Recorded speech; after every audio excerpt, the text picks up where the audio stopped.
Okay, hello, welcome to the stream this week. My name's Milo, and this year I'm playing games all about women and female protagonists. So today we've got a big showcase, and I expect technical difficulties, but we're gonna give it a red hot go. Yeah, 7 different games from the 80s on home computers that have protagonists that you wouldn't call conventionally attractive. This is kind of a reaction to last week's Danger Girl, where I kind of noticed how all the women looked the same. They had the same face and the same body shape. Big boobs, small waist. So today I've looked through the archives of the 80s, mostly the UK computer scene, and came up with a few things. So first of all, we're in the ZX Spectrum. This game is called Mrs. Mopp, and I noticed my stream isn't updating. What's going on there? I've got my stream running here. Oh no, that's fine. Okay, everything's good. So this is Mrs. Mopp. It's a game from 1983, so it's the earliest one today. And we're playing as a housewife doing housework, so very sort of prosaic kind of setting. This is our option screen. It really flicked past the title screen real quickly, but we didn't miss much. Mrs. Mopp works hard to keep her house neat. She just glides around because she ain't got no feet. These are her tools, but these items, when tidied, must then be processed through utensils provided. Okay, a bit of a forced rhyme there. But we've got different household tools to do the cleaning. And Mrs. Mopp apparently lives in a very dirty family. This is Mopp with 2 P's, by the way. There's a separate game that's called Mrs. Mopp with 1 P that I'm playing next, but we'll talk about that in a minute. So why don't we get started? And I realize I'm not using the controller for this game. I'm using the keyboard because, ZX Spectrum. It does have joystick support, but we're just going with the keyboard now. It has a very sort of unconventional setup: A and Z for up and down, M and N for left and right. And yes, magic spell. Mrs. Mopp, despite being to all appearances an ordinary housewife, has apparently magic powers, and I guess we'll see how that works out in a minute. Come on, you got me to this screen by pressing a K, but now you're not pressing a key, but now you're not letting me press K to start. This was a bit buggy earlier. Oh boy. How can I have completely run out of steam this early in the stream? I don't know, I didn't change any options. I'm going to reboot the emulator. Fantastic. We're off to a great start. I'm using Fuse, the ZX emulator for Mac. Okay, here we are. We're working. Now before, A for up wasn't working, but it is working now. So, we're in our kitchen / laundry. We've got tools on all sides of the screen here. Nope, I don't want that one. I want that blue tray to pick up the blue cups. So our family's just leaving cups around everywhere. Now Mrs. Mopp can carry up to 10 items, at which point you then need to go clean them or get overloaded. Oh, did that not work? What am I doing wrong? Put them in the bin? No? Maybe that took care of it. Alright, well, I'll drop off the tray. I'll go get whatever this is. Oh, it's a brush and like a dust buster or a vacuum. So we'll clean up the piles of dust. Nice. Housework simulator. Now she's flashing. That means that she's almost overloaded. So I'll drop off the stuff in the bin and I get some points. Excellent. Now you can see my condition at the top of the screen. It says I'm tired. We can cure that with a little sip of sherry. And now I'm fit again. So yes, it's a very British game, obviously. This game was actually developed by a woman, which is fantastic. The credit that I saw everywhere was for one Tina Billett, who I tried looking for. She doesn't have a bio page on Moby Games or Wikipedia or anything. In fact, this game doesn't even appear on Moby Games, but it does have a Wikipedia article. I guess I can't drop them off until I've gotten up to a load point where I'm flashing. Interesting. So yeah, the game's on Wikipedia, but Tina Billet is not. I tried searching for her, and I found something on a forum for music notation software, but I can't be sure it's the same person. All right, so now I'm loaded up. Get back to that bin, and I have to quickly get the tray so I can move all these cups. Oh no, because I'm overloaded, I can't pick up that last dust. Can I get around the top? Oh, no, I'm trapped. Okay, that's game over, I think. So yeah, you see that everything has collision, so if I get blocked by anything, then yeah, I can get in an unwinnable situation. Yeah, this is an interesting game, given it's sort of, what are the stakes? Like keeping your house clean, it's an everyday thing that everyone has to deal with, especially, well, you know, the stereotype of women in this situation. So we can't win now, so I press Q to quit, and there we see our little tagline: "A woman's work is never done." So, you know, it's realistic. It's a little bit bleak. I don't know. It's just kind of, this is life, you know. But Tina Billet, by making this game, you know, she's expressing herself in this way, maybe, or perhaps it's from experience of her mother or something. I don't know. Anyway, we didn't try the magic spell. I don't know if I actually got one, but we'll have another go and we'll try and see that. So yeah, the thing with the sherry is it's always there for you to help you through the day. But if you take too much, then you start getting drunk. Actually, let's try that. Now I'm happy. Now I'm tipsy. Now I'm drunk, and my controls are. When you're tipsy, your controls are reversed, but when you're drunk, you move completely at random. The struggles of the working housewife. So I don't know if that wears off or not. Maybe this is permanent state. So much tea, says Given. Oh yeah, indeed. All the cups have tea on them. And yes, the family must drink a heck of a lot of tea, because it's just popping up everywhere. Now, okay, yeah. Okay, yep, I'm down to tipsy, so now my controls are merely reversed. But I think I'm stuck again. Or maybe I can do this. Got to think backwards now. So I've picked up the blue washing basket, which I don't need. What I need is... it's all building up. And I don't have any spells, no. Alright, I'm going to start again. This time I won't drink so much at the start of the day. Wow. Yeah, balancing all this is pretty interesting. I'm very glad all my keys are working now. Alright, we'll start out with the cleaning, the dusting. Dusting is my absolute least favorite thing to do around my actual house. Vacuuming, fine. Like, cleaning like the kitchen benchtops and stuff, I can do that, I like that. But dusting, can't stand it. I'm gonna claim that I'm asthmatic. I'm not actually. I just hate doing it. I need to get enough dust to drop off my dust. Okay, there we go. Now send that back to its shelf, everything in its place. Get the tray for the cups. Beautiful, beautiful. Yes, so Tina Billet, well done her. Washing, there we go. Doing the washing up, lovely.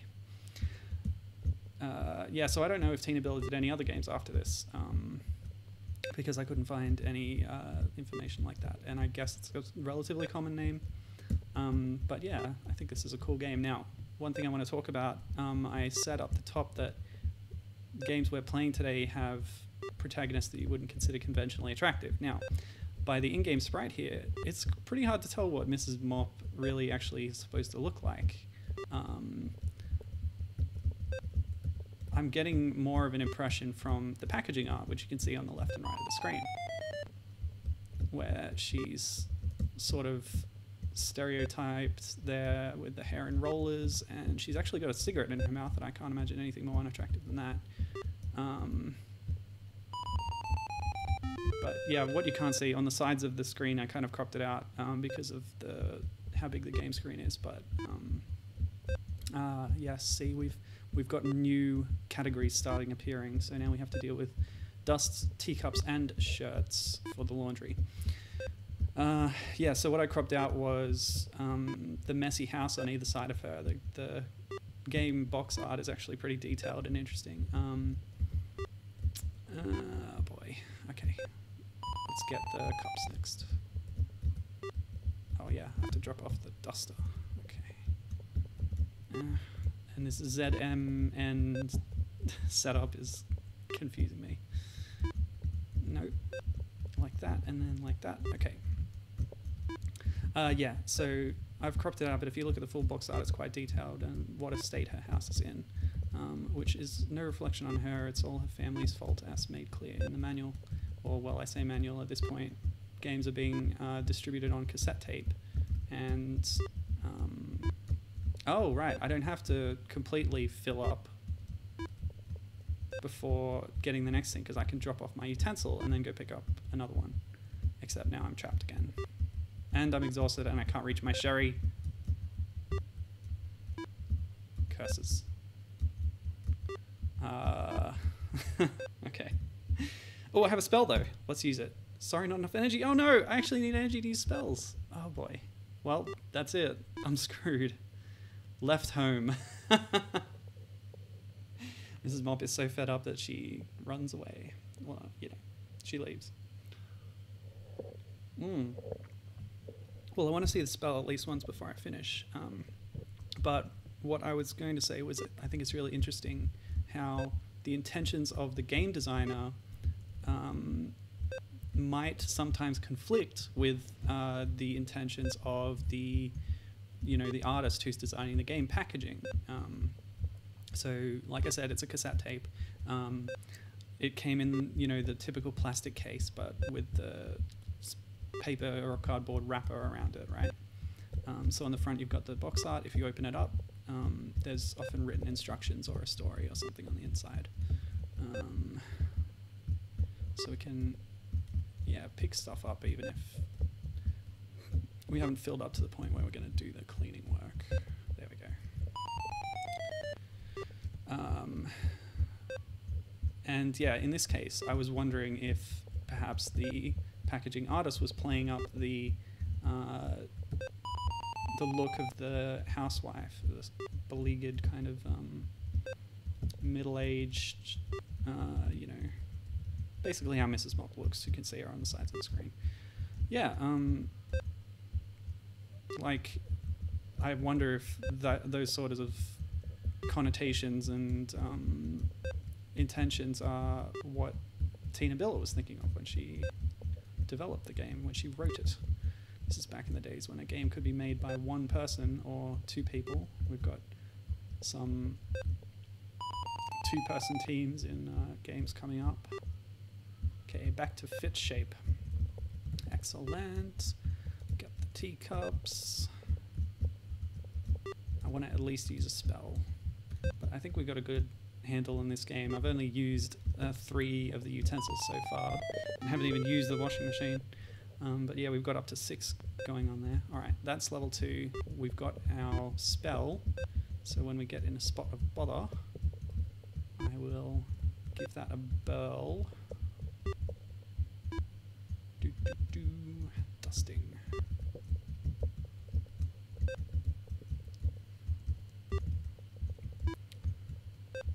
Dusting is one of those jobs that is not done by machine, unlike, you know, we have our dishwashers these days. Mrs. Mopp does not have a dishwasher.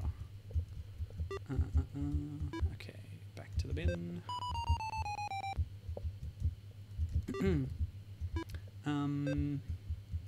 Yes, okay, cups. No. Clear out some cups, and I'll try and run a washing machine so we see what that looks like.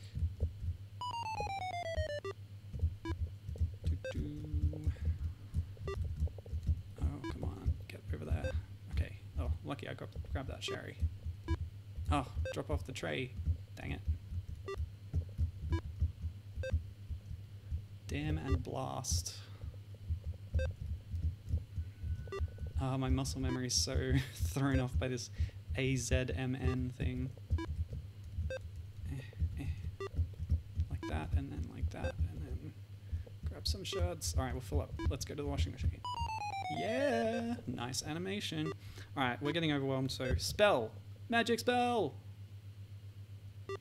Huh? What? don't understand. Did it clear like a radius around me? I'm not sure.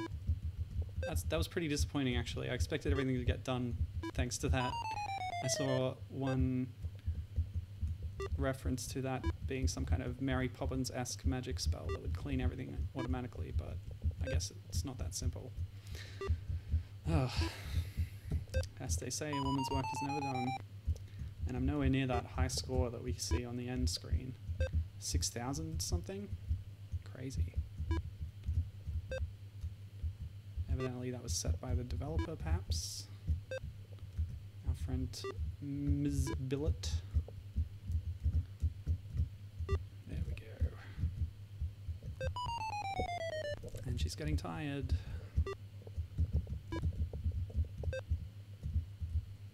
Yes. So yeah, interesting little game, but I think we are sort of exhausting the potential of this, and I do need to keep moving because I have many more to get to. So that was Mrs. Mopp. Well done, thank you. Oh, Mrs. Mopp with 2 Ps. Point that out once again because we're going to be moving on now to a game called Mrs. Mopp with 1 P. So that would be on the Commodore 64, which I need to switch emulators for. The wonderful X64. Now, I hit this button, and that should come up. And I have to activate this, and I have to move this, and etc., etc. Okay, so we'll put in our other tape. Is this a tape or a disc? It is, in fact, a disc. Oh, I have a disc and a tape. Yeah, I was having trouble with this game during prep, so apologies if this doesn't work well. Oh, I say I've put the same cover art on both sides. There was an alternate cover art because this game was also released for the... Oh no, it was re-released later from another publisher. So there were 2 different cover arts, but this one really shows off Mrs. Mopp and her... yeah, she's glowing. She's positively glowing. Okay, so instead of the situation of Mrs. Mopp with 2 Ps taking care of her own home, this Mrs. Mopp is, with 1 P, is a school cleaning lady. So, and yeah, the controls are really weird in this game. I couldn't really figure out how to fix that. So maybe we probably won't spend too long here because my directional buttons just... Okay, so pushing right moves me right, yes. Pushing up faces me up but doesn't move me. Pushing down moves me also right. Pushing left faces me up. And pushing the joystick button moves me down. I cannot for the life of me figure out why this is the case. It works fine with other games. It's nothing wrong with my input device.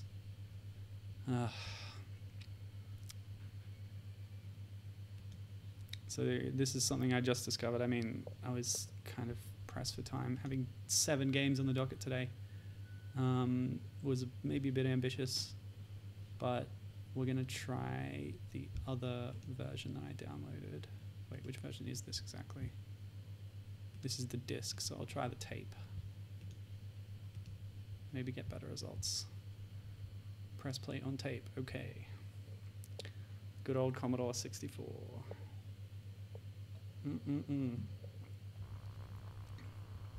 Oh, that's very loud. Ah, nice title screen. So that's just the same as the cover art from the original release. You can see at the bottom there's like a rogues gallery of characters that we have to deal with in our job who will get in our way.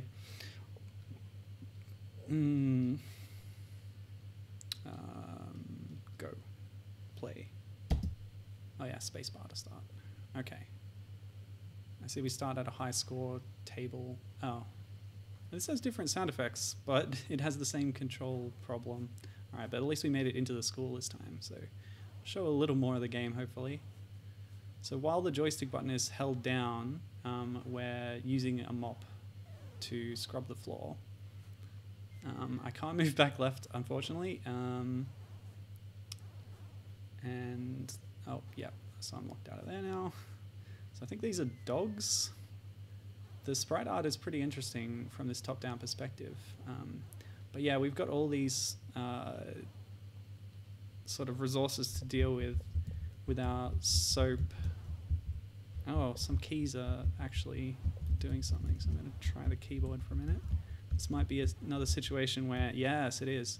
Just as with Mrs. Mopp 2Ps, there's a strange control setup where the O and P are left and right, A and Z are up and down. Okay, well, I can work with that.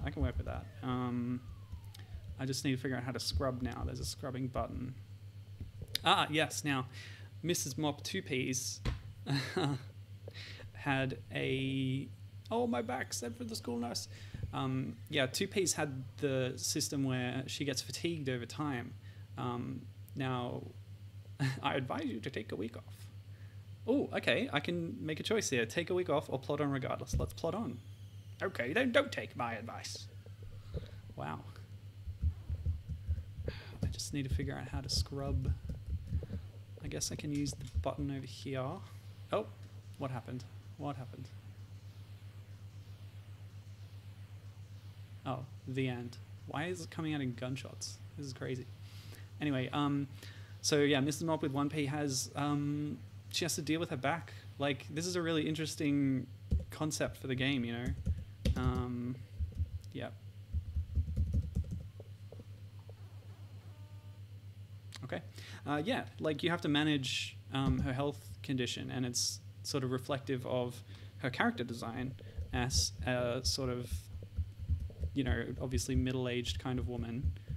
She's got back problems. So yeah, not only are we playing as a woman, one who isn't, you know, a sexy kind of stereotype, but she's also got health problems to deal with.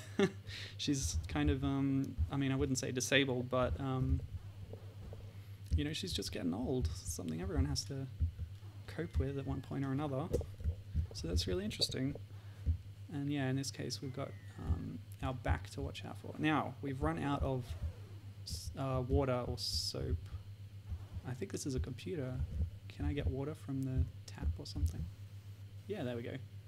Stop. Oh, my back. Yeah, I don't know how to recover the back exactly. Perhaps by resting, or I'll give that a go next time. I'm too gung-ho. It's like... So this time I will decide to take a week off. 1 week later. Okay, I'm right back where I was. Okay, so we're filling up our mopping bucket in the sink again. This is really awkward to control, considering I don't know what the joystick button is mapped to on the keyboard. So I move with A, Z, P, and O, and I use my controller's button to do the joystick button. So yeah, it's kind of working, almost. There's got to be another... Oh, I wasn't watching the back meter, but I've done myself in again. Now, there is the lineup of 6 rogues, as I said, on the front cover. And we have scores for them at the bottom of the screen here. So I guess that's the things, the sort of enemies that are wandering around that I have to run into. And the number that I've dispatched is given their teachers who are throwing something, probably, I don't know, blackboard dusters. Dogs. Yes, those are dogs. Okay, I'm not actually destroying them. They're pretty much destroying me by, like, tilting down my back meter tons. So we've also got brats, janies, heads, dinnies, and gleemos. I don't know what janies, dinnies, what does that all mean? A brat is obviously, like, a bratty kid, but that's usually spelled with 1 T. Yep, okay, so this is our 3rd week. We're going to take another week. Oh, I see.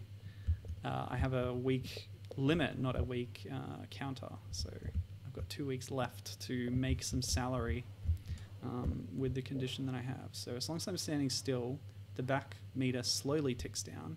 I don't think we were actually recover. I don't think we're going to recover back. I think it's just something that we have to deal with. and then we have that week off afterwards. So it's a pretty big map, as you can see. I'm not sure what is written in the lawn here. Reactor High or something? R-O-T-K. Yeah. Yeah, Reactor High is the name of the high school that I'm in, I suppose. Yeah, this map is absolutely huge, but I can't actually figure out how to get...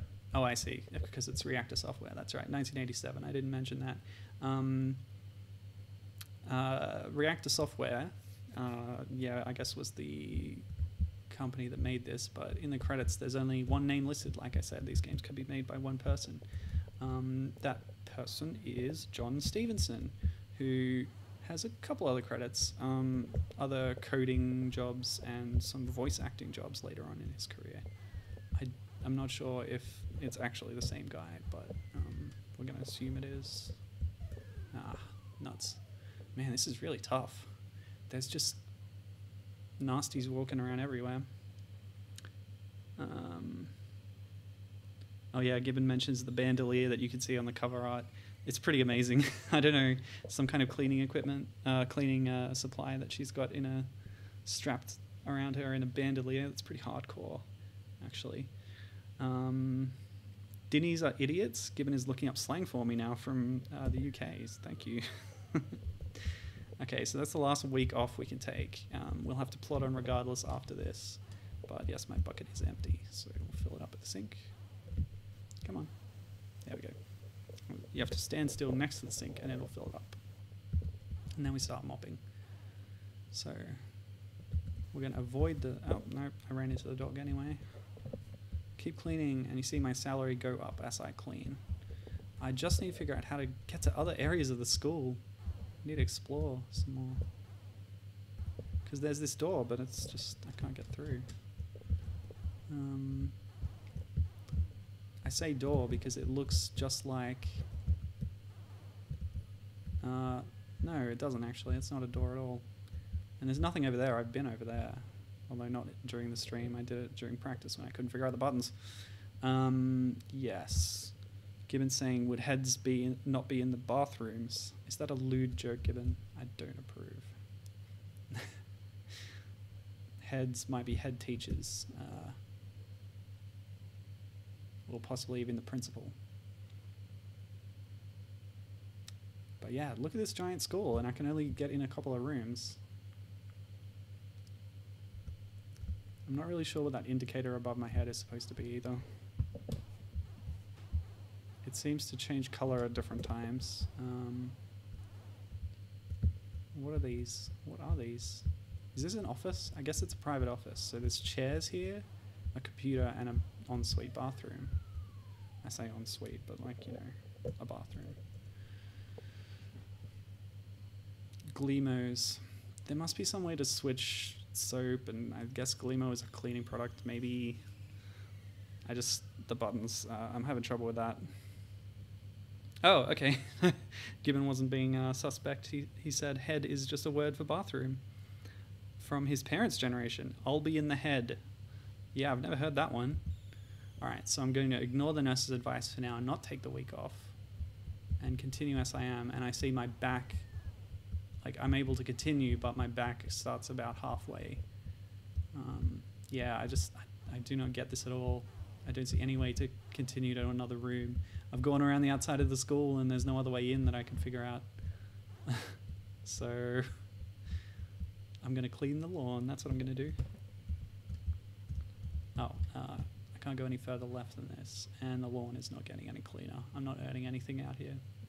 This is not my job. Oh, I see. The indicator, there's blue on it now, so maybe it's to do with how full my bucket is, but I've already got that indicator in the UI, so I don't know why there's that one as well. So I wonder what will happen now with the school nurse, now that I've chosen to plot on regardless. Oh, that's right. After that point, you get the end. Well, okay. That was pretty interesting. I'm sad that I couldn't figure out how to get around the map more. It looks pretty interesting. A lot to see in this game. But yeah, pretty cool. Mrs. Mopp, 1p from 1987. So we're gonna stop that one now and move on to the next one, which is next one's pretty interesting. So we've been two kind of middle-aged women, kind of dumpy looking, no offense. But now we're moving on to another class of person, an older lady, kind of a pensioner. We're going to play Bionic Granny. Searching, found Bionic Granny. Loading. Ready?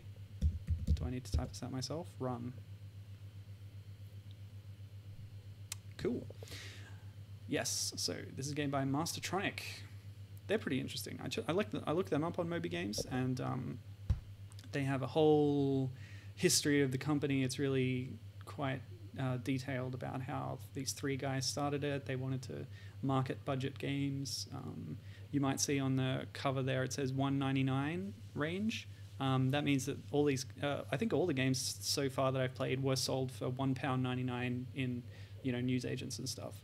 And yeah, these guys at Mastertronic specialized in that level of game release, and they convinced retailers to take games with the promise that they would be frequently making new ones and replacing stock. So yeah, let's get started. I'll read the crawl, I guess. It's nearly 4 o'clock and time for the kids to come home from school. 4 o'clock? 4 o'clock. I work in a school and we knock off at 3:15. Well, the kids do anyway. Yeah, I guess it's just different in other places. That's fine. You're a bionic granny and are waiting outside the school to hit the kids' ass leave. Some will walk down the roads, but others will try to evade you by keeping off the roads. Don't let the lollipop lady throw lollipops at you. Now, I don't know if you know what a lollipop lady is. That would be the woman, although it can just as easily be a man, who has a big stop sign and helps kids cross the street at school times, coming and going. So they will stop traffic so that the kids can get across safely. And they're called lollipop ladies because their big stop sign looks like a lollipop. So I don't know if I really needed to explain that, but that is my nemesis in this game, and I am the Bionic Granny, who looks very sinister on the cover art, by the way. I tried to shift it over so you can see the terrified expressions of each of the kids on the sides of that cover art, and you also see Granny's face looming very sinisterly in the background. Sinisterly? Yeah, it's in a sinister manner. So that's pretty cool. This game is pretty simple. Just move left and right and hit the kids as they come past. Obviously, like I said, it's a budget release. Oh, wow. Yeah, it's really easy to get killed quickly from that lollipop lady. But we're definitely playing the villain in this game, for sure. We appear to be hitting kids with our cane or a stick of some kind. But the actual description that's written on the back of the cassette inlay kind of amps it up a bit more. It says how the granny, I haven't written it down, but from memory is the granny is lurking around, and she's going to hit kids with her laser-powered brolly. So it's not just a cane, it's an umbrella with laser powers. And that's actually represented on the front cover art. You see it kind of shooting out some kind of beam. I don't know how well that's represented in game, but that's fine. Okay, that's game over. I got hit one too many times. And back to level 1. Oh, seriously? Sorry, yes, so Gibbon's asking, why is the crossing guard my nemesis? Well, the lollipop lady's job is to protect the children and to make sure that they get home safely. The Bionic Granny's job is to smack the children with a laser-powered brolly. So, obviously, it's transpired that they have become nemeses out of the conflict in their goals. Whoa, boy. Okay. Yeah, so it's pretty simple. I can only move left and right. I'm always whacking. There is some music, which is nice. None of the games so far have had music. Can I claim that? I don't remember there being any music in Mrs. Mopp 1P. There definitely wasn't on the Spectrum. Yeah, so I should note actually that this game... Yeah, so Mastertronic was this publisher, and they had 3 kind of business guys involved. They later went on to become actually pretty important employees of Sega, and also Virgin Interactive. What's going on? No more kids. Oh, fine. But yeah, they apparently in these early years they got a lot of their software from either Mr. Chip Software or the Darling brothers, who went on to form Codemasters in 1987. So I don't know who developed this game. It was one of those two. Pretty sure it was one of those two. So I looked into them, and the Mr. Chip Software company is just 2 guys, which is kind of a running theme you'll notice from a lot of games of this era in the UK and Europe, for the home computer scene. So this company didn't last quite as long as Codemasters. I mean, you might know Codemasters. Yeah, Mr. Chip only lasted until 1999. They were mostly known for making racing games later on. Actually, Codemasters 2, very much into racing games, but they've actually survived to the present day with some of their franchises like Grid and F1 racing and, I don't know, some other things. There was a lot of racing car stuff, and I'm not super into that, but you might also know Codemasters from the creation of the Game Genie to cheat at your console games. So yeah, they created that. They also made Dizzy, Fantasy Island Dizzy back in the day. That's probably what they were famous for at the time, but I mean, that's after this. This is really close to their start. This is 1984. Yeah, that's actually another theme. The Codemasters, I said, they were started by 2 brothers, and it's actually pretty common for UK developers on these computer systems. Like, you've got your Stamper brothers and your Pickford brothers. Like, I just noticed it cropping up a lot of games developed by 2 brothers. Yeah, okay, so that's Bionic Granny. I don't know. I can't... The lollipop lady is just too aggressive, and the granny herself moves pretty slowly, so I don't know how far I'm going to progress. I don't actually have a... Oh, yes, I do. Okay, so let's give it one more good go, and then we can move on to the next game. This is, you know, obviously a budget release, but it's still pretty fun and silly. For £1.99, you could do a lot worse than this, I think. But equally, you could do a lot better. Mrs. Mopp, the last one, seemed to be a lot more full-featured, even if I struggled with the controls. But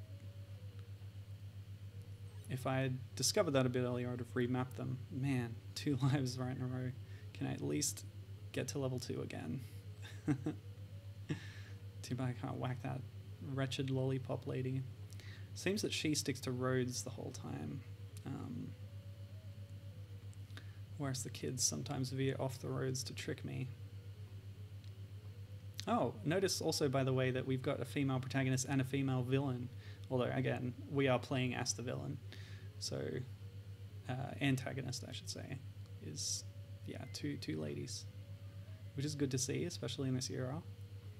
And yeah, today we're all about finding new women, characters who aren't kind of wearing skimpy bikinis or that kind of thing.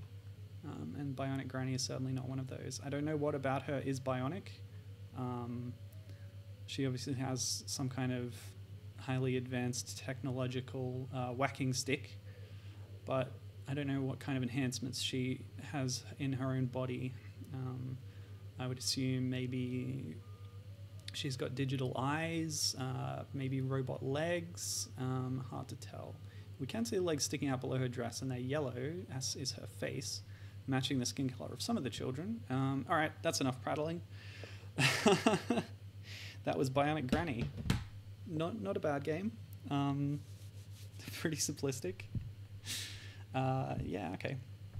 All right, so next on the docket, another C64 game. Got that one right here. Bing bong, let's get going. Found Mrs. Mopp. Wait, no, that's not right. I don't want Mrs. Mopp again. I want this one. Okay.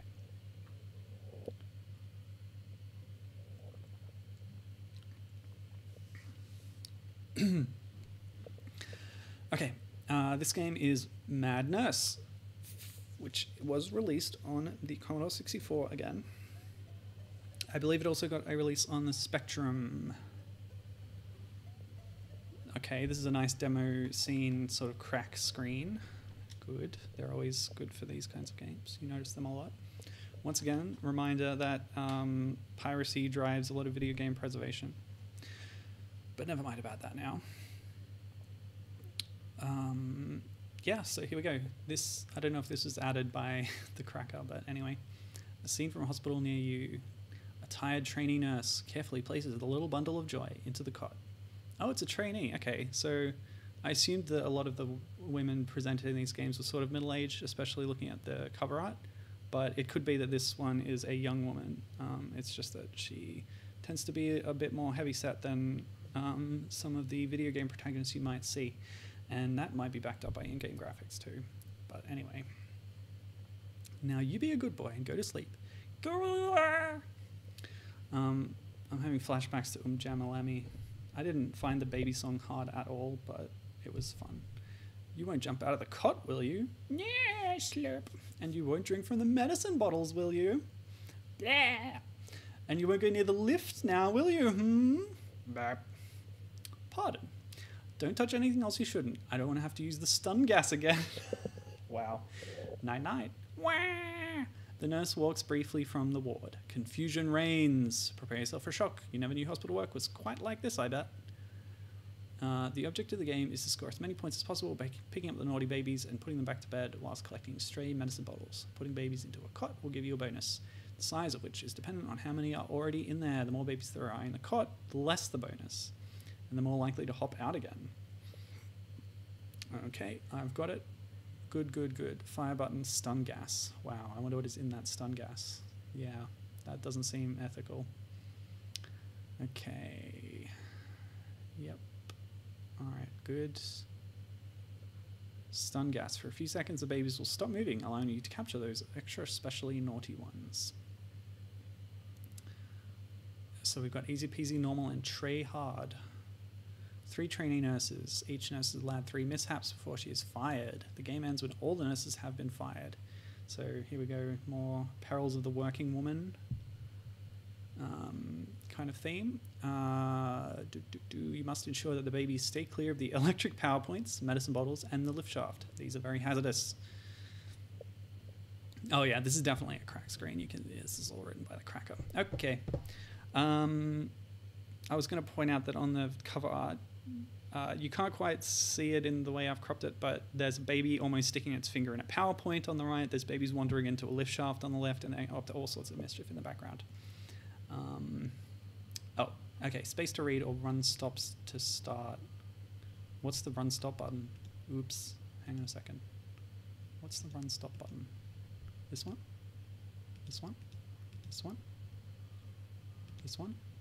This one? This one? Oh no. It's not that one. Is it? Oh, it's not that one. I'm fiddling with my little widget on the left.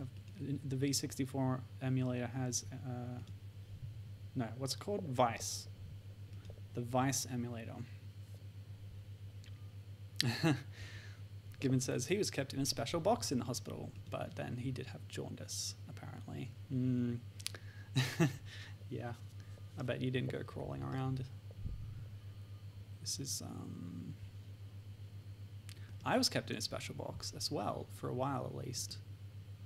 I was born 7 weeks premature, so I had all sorts of things sticking out of me, like artificial breathing stuff and all kinds of things. Poor mum, I don't know what she had to deal with. But yeah, I almost died. Yeah, it's pretty crazy.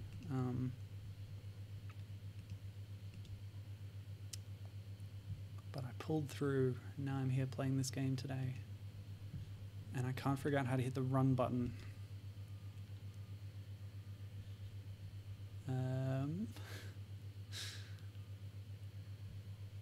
Drive emulation, what does that mean? Nope, that's not what I want.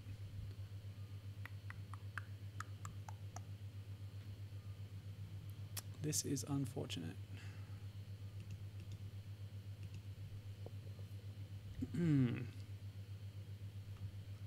What is a hat switch? I don't know.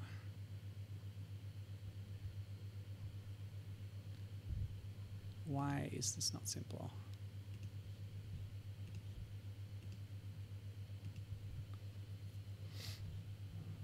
All right. So I guess the other thing I can do is try and look for a different a different ROM that was cracked by someone else that doesn't have this whole screen. Madness C64. So we're going to read Gibbon's little story here, which is pretty interesting, while I'm looking for this ROM. And it's not really a ROM, it's a kind of a disk image or a tape image. So Gibbon says that his folks were worried because he slept so much when they got to take him home.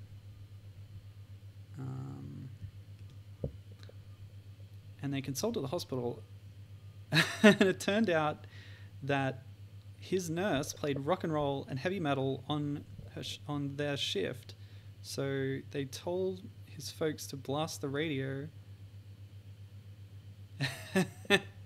And at that point, he just woke up and started doing baby things like nothing was wrong.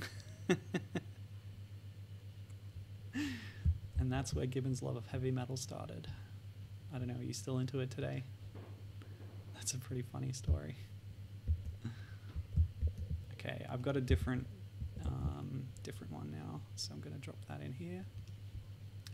And that should work better, hopefully. Yep, two options actually. So that one and then that one. Alright, we're going to give this another go. Everything's calm. I was really kind of frantic earlier, but just take my time. We'll get this working.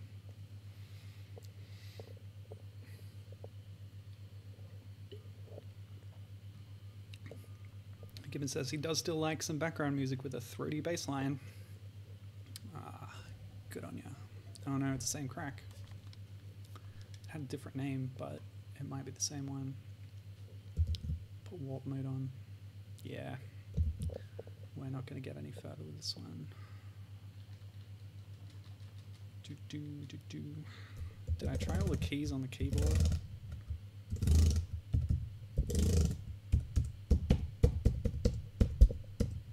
Yep, nothing's working. Dang. Wait. Oh, the screen wasn't on focus when I tried that, so I'm trying it again real quick. Nope, nothing worked. Okay, I'm going to keep looking. Sorry about this.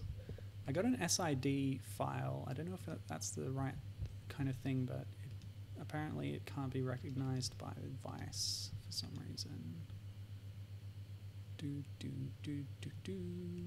Well, I'll keep looking. Sorry about this.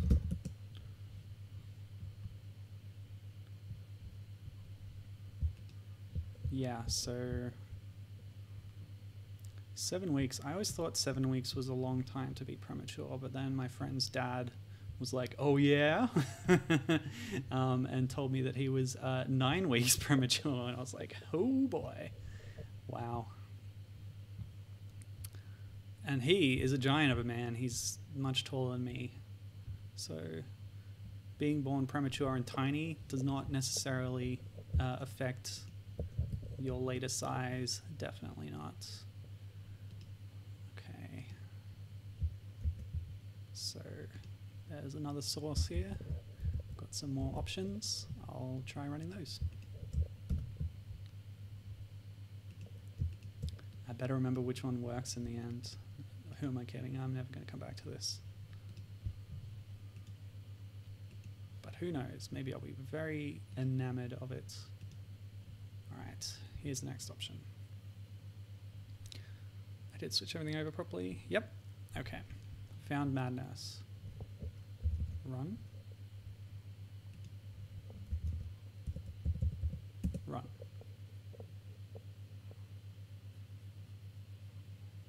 Okay, yep, that's different. Ah, now here's what I was talking about. Here's the proper title screen. Got the nice lullaby playing in the background. The nurse looks, you know, is she corpulent? Quite corpulent? No, well, she's really round. That's a quote from the Super Mario Brothers movie. And I apologize for if that's potentially offensive, but it's a funny line. So yeah, this is a cracker, probably, I think. But yeah, we got the credit there. Simon Pick, he's the, what is he? He's responsible for design, whereas the program and graphics I think were done by Peter Goff, who by himself I believe is known as Software Creations, the company. Anyway, let's get started. We'll go on easy peasy and we'll get our way through it. So, as it said, your lives are measured by like actual people, and instead of just a life counter and it decreasing by one, you're playing as different nurses over the course of the game. So, the first nurse is Miss Brenda Bumwash. Funny names, great stuff. That was funny. All right, so what is this game? Now that I'm finally in it. Okay, so there's babies everywhere. We have to make sure they don't get into trouble, I guess. So, oh, what have I done there? I turned off the lights, maybe? Oh, no, sorry. I actually pressed the button. I pressed the fire button, which I forgot would actually do something. It used the stun gas. So I've now used 2 stun gases. And one baby's now electrocuted itself. So I guess that's 1 strike against me. I don't actually... there we go. Okay, I've picked one up. How do I... Okay. So I pressed down to drop it into a cot. Oh, but it's jumped straight back out. That's not fair. Pick her up, Brenda. Come on.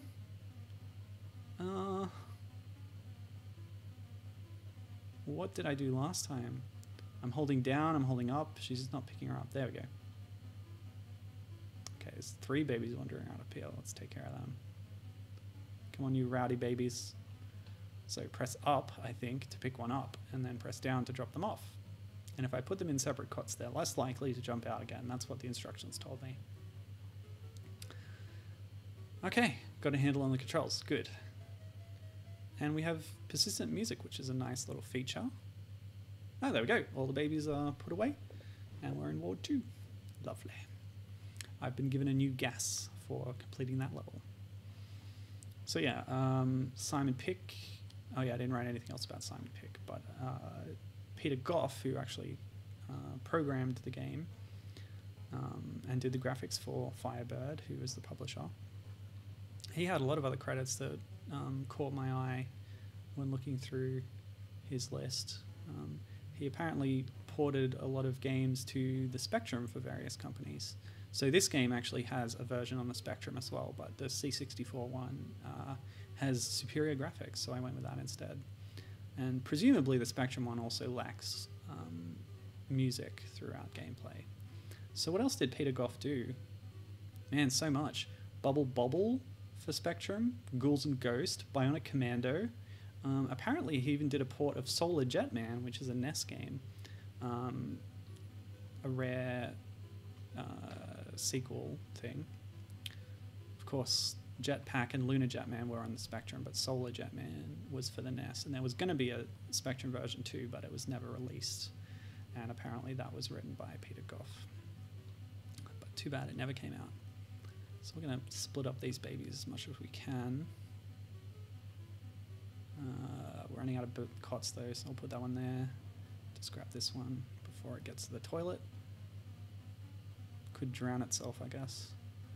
Man, babies. Who knew they could be so much trouble, am I right? They don't appear to be wearing nappies. They're definitely wearing nappies on the cover art, but in gameplay they appear to be buck naked. No, you don't, baby. Get away from that medicine. Oh man, you serious? It's so hard to keep up.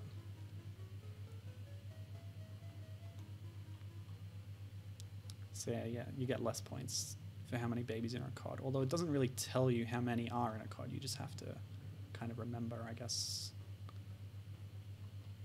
And I'm not doing a great job of that right now. I guess you could watch the score. See how it changes. Oh, seriously? Come on, last one. There we go. So I was actually getting less points as it went on. So it's not that you have to remember how many are in the cot. It's the number of times you've used that cot. It seems to be.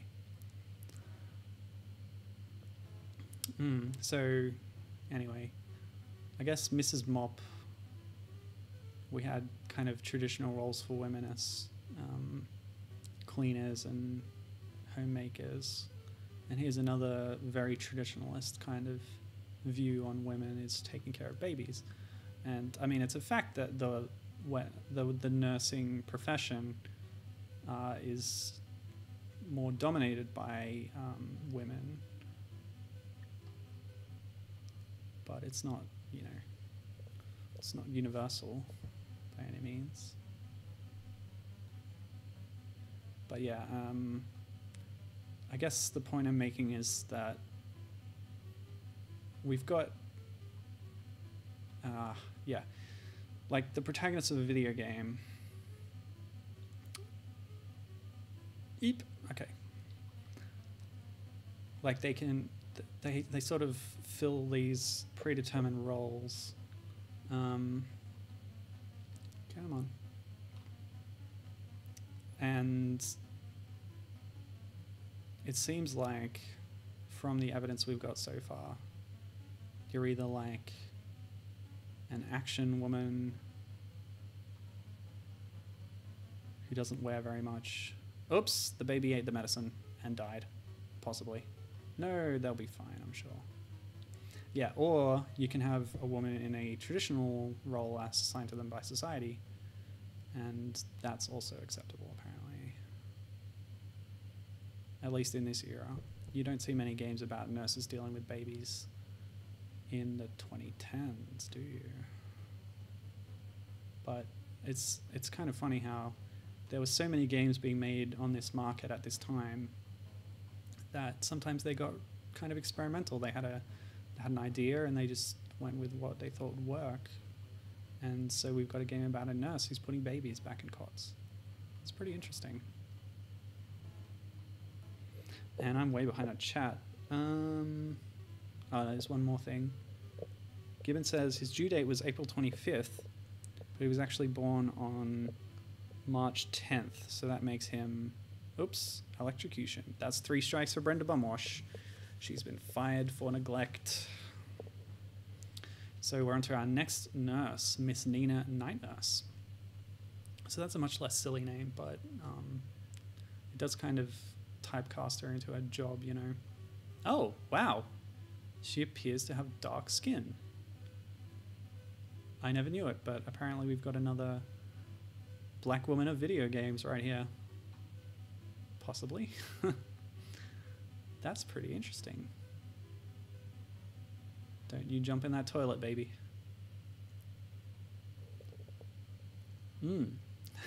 Wow, I didn't expect this, but yeah, they all have the same color hair, apparently. They've all gone white, even though they're still trainees. And they all do have the same body shape. But that's, I mean, it's just sprites. At least the palette of the outfit has shifted, which is kind of cool. Oh yeah, Gibbon's saying he doesn't know how many weeks that is off the top of his head. 35 days, so 5 weeks, yeah. Gibbon was 5 weeks pregnant. Haha, I beat you by 2 weeks. What was that? There was a message. I kind of skipped over it. Oh well. Come back. Ah, I've been forgetting to use my stun gas. So if I notice a baby approaching a hazard on a different floor, I'll definitely use that. Because I have tons of it by now.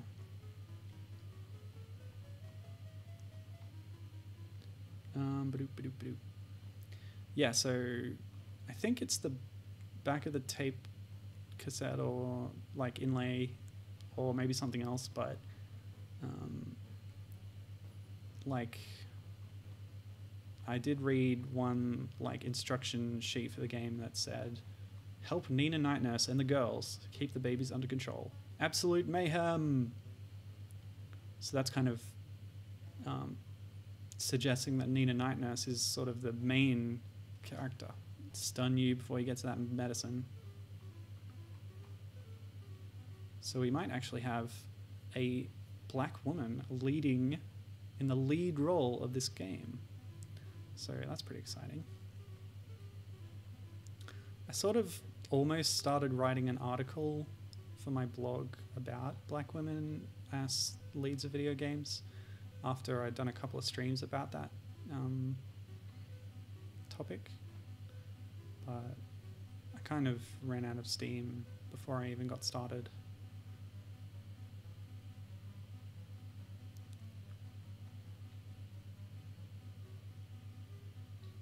I guess I feel a bit of like imposter syndrome. Perhaps. Possibly.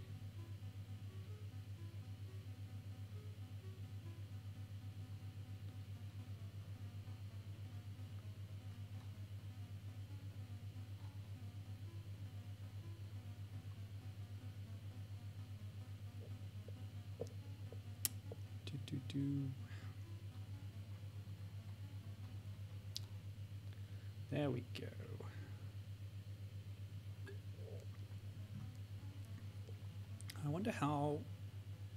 I'd wonder how much there is of this game. See, they're slightly changing the layout of each floor, but it's nothing crazy. I guess they just keep piling on more babies too. Alright, don't overuse the same card. Ah, I have no choice. They keep coming in here. Let's take you somewhere else, baby. No.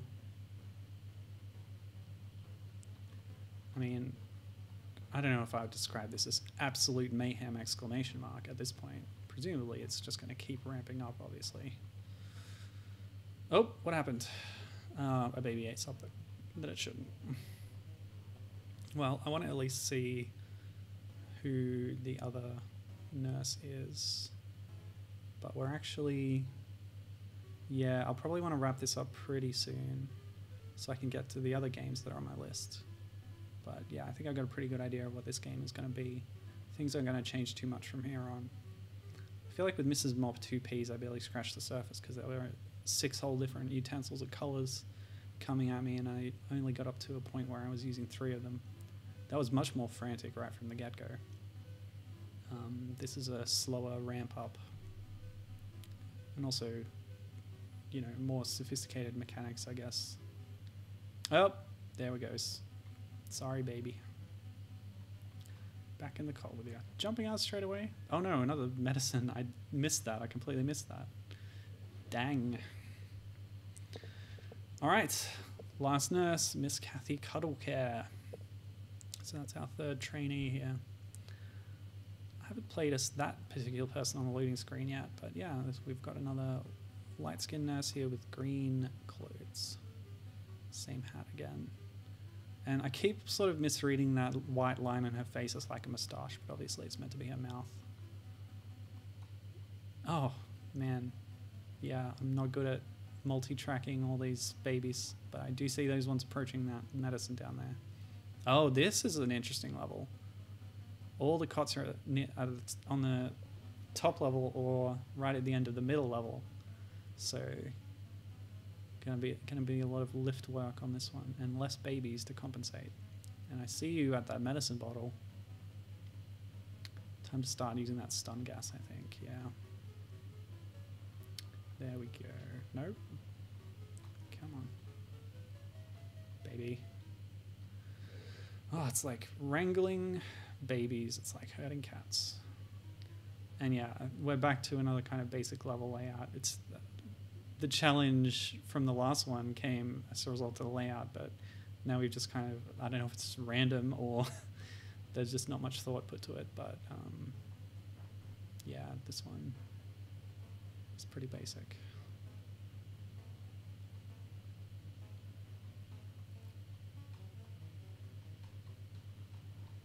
Now don't you jump out of that cot. Don't you do it. There's one more baby. Okay, so they're all on screen now. All the babies that will be are here. It's like lemmings. You get that counter and they're all going to come out. Come on, I'll get you. I'll get you. There we go.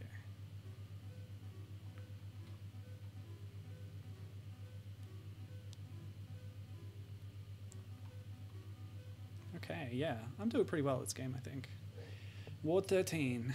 Now, what did it say in the instructions? That different difficulty levels would start you at certain levels. It was like 29 for the hard one, wasn't it? So yeah, there's going to be a lot of wards. And I haven't got up to the higher difficulty levels yet. But like I said, time is of the essence, as always. So why don't we let these babies do what they want. And we'll see what the game over screen's like, and then we'll move on. Oh, and I'll have a bit of a stretch. Oh, I'll be back. I'm Mrs. Mopp. So there goes Kathy Cuddlecare. Sorry. Oh, there's another one. Okay. Miss Tracy Toe Tickler. This is the last one. So I guess you start with one, and then there's 3 more. Yeah, that must be it. And now we've got greyish clothes. And yeah, we will let this run down. I want to see if there's a unique game over screen at the end, because with these old games, you kind of want to get us all you can out of the content, you know, I don't know. Yes, so yeah, this had a Spectrum port, like I said.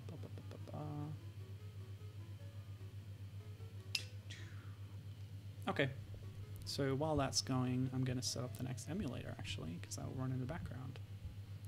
And there'll be less of a pause. So after this, by the way, this was 1986. I don't know if I mentioned that. Aha, there we go. One more firing for neglect. Oh man, there's more. Fiona Feedface. How many nurses are there? It's okay, I still haven't finished setting up my emulator. So, aha. This time, we've got the brownish skin and the brownish clothes on top of it. Okay, so, yes, 1986. So Mrs. Mopp with 1P is actually after this, but I paired it up with the other Mopp game for contrast, because it was interesting how there were 2 games with almost the same name. But anyway, we've done a couple of Commodore 64 games. The next thing we're going to do is an Amstrad CPC game. So I'm going to load that up here. And then, oh no, I'm going to have to, yep. All right, so that's ready to go when this is finished. But we're going to let some babies roam around and see what happens to them. So what is actually the hazard with a toilet here?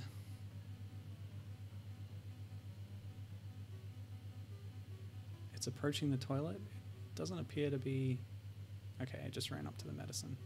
Oh, you know what, I have a warp button.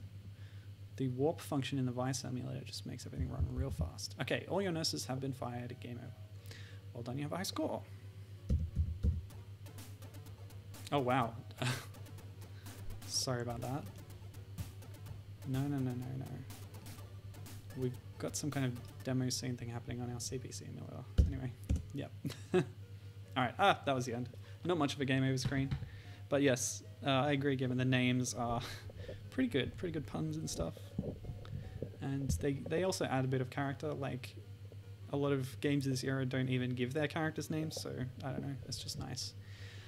So that's the end of the C64 chapter. We're moving on to the Amstrad CPC, which was a more powerful computer machine thing. And what we're going to do is switch this. And yeah, that should be good.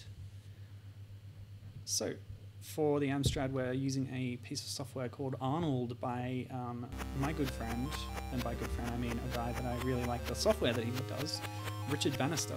Now, this is a lot louder in my headphones, so I'm just going to check.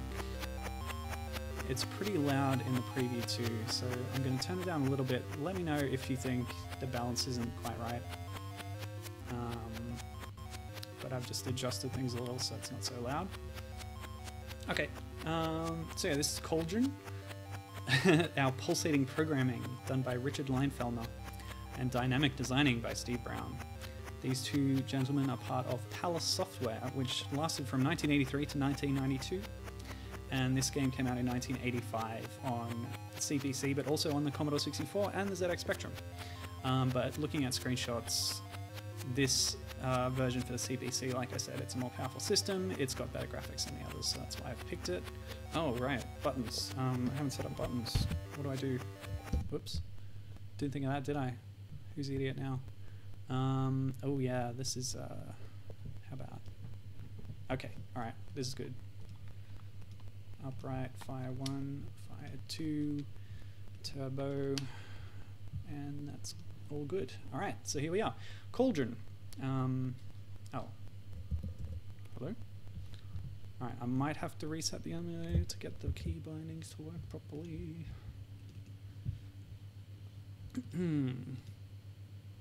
So yeah, Richard Bannister has done a lot of different emulators for different systems that are designed for the Mac platform. So I'm very indebted to him for his work over the years.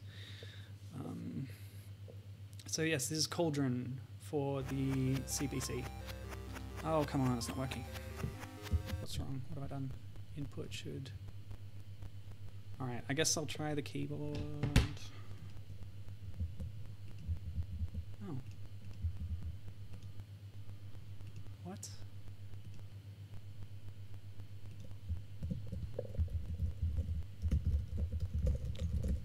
Come on. We can't stop here. You will not defeat me.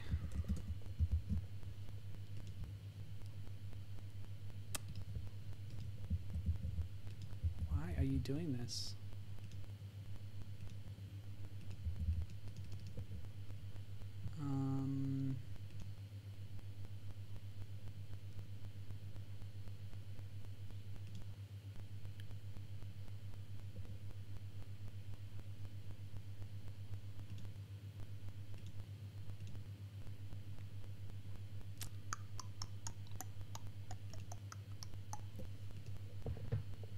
I think... Nope, that didn't work.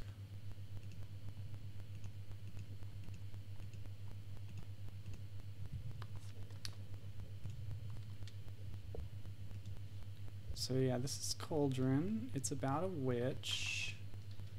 And none of my inputs are working, but I'll figure this out very quickly for you. I promise. I promise.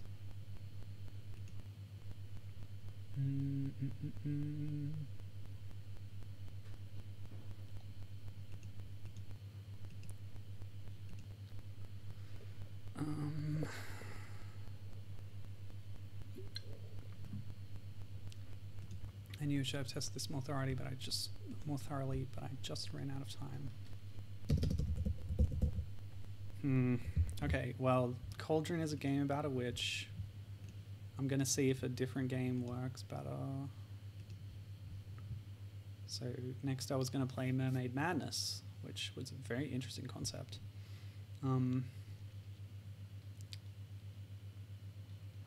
Yep, nice cracking screen, of course. Typical.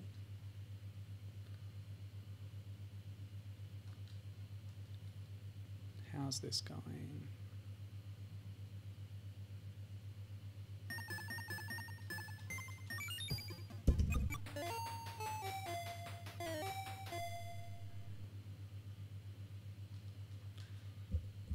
Yeah, my inputs aren't working here either. This is a real pain in the nuts.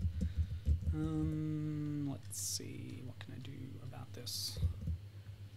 I don't have any other alternatives about settings.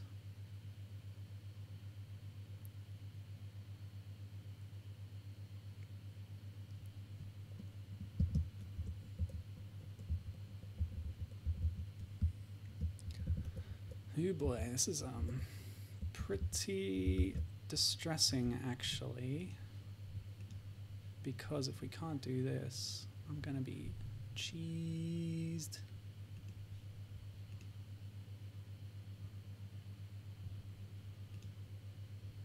can't think of any reason why this wouldn't work unless we're going to use a different version of the hardware.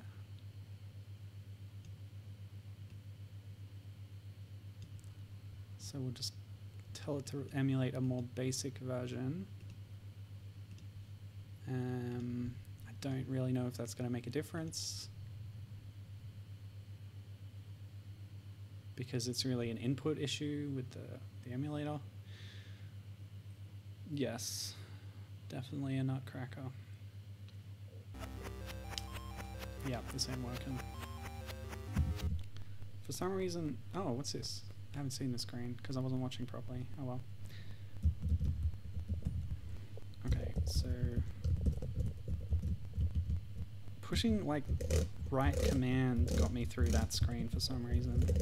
Is it expecting a joystick? No, I don't have joysticks.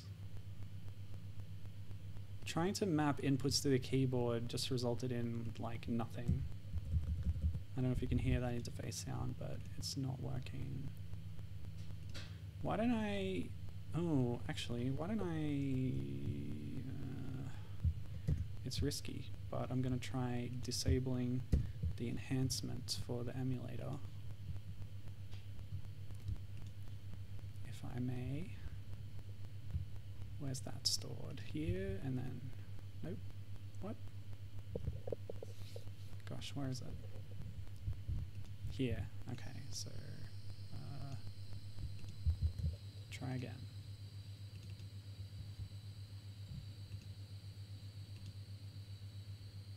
Yep, it didn't warn me about it, so that worked. And now I will try... Yep, everything's more basic as expected.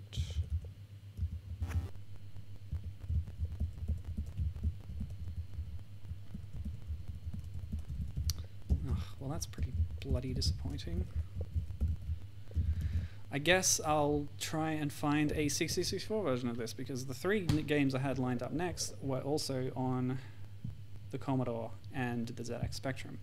Now, like I said, CPC is the preferred version because of its enhanced graphics, but if it's not working for us, then I guess we have to resort to different system. So that's fine. We've been on the C64 almost the whole time of this stream, so we're going to stay there for now. Yeah, good stuff. Which means I now need to go look for more ROMs on the fly. So bear with me. I apologize. I didn't anticipate this because I wasn't prepared enough. That's okay. We'll get through it. So how's your day been? I've been pretty okay. Had some lunch.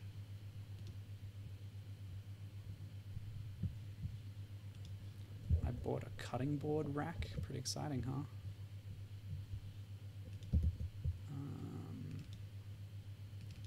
I watched one episode of Star Wars Rebels. It's the one where they go to Dathomir. Spoilers.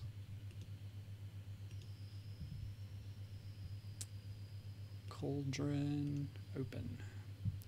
Alright, now I need to change this, so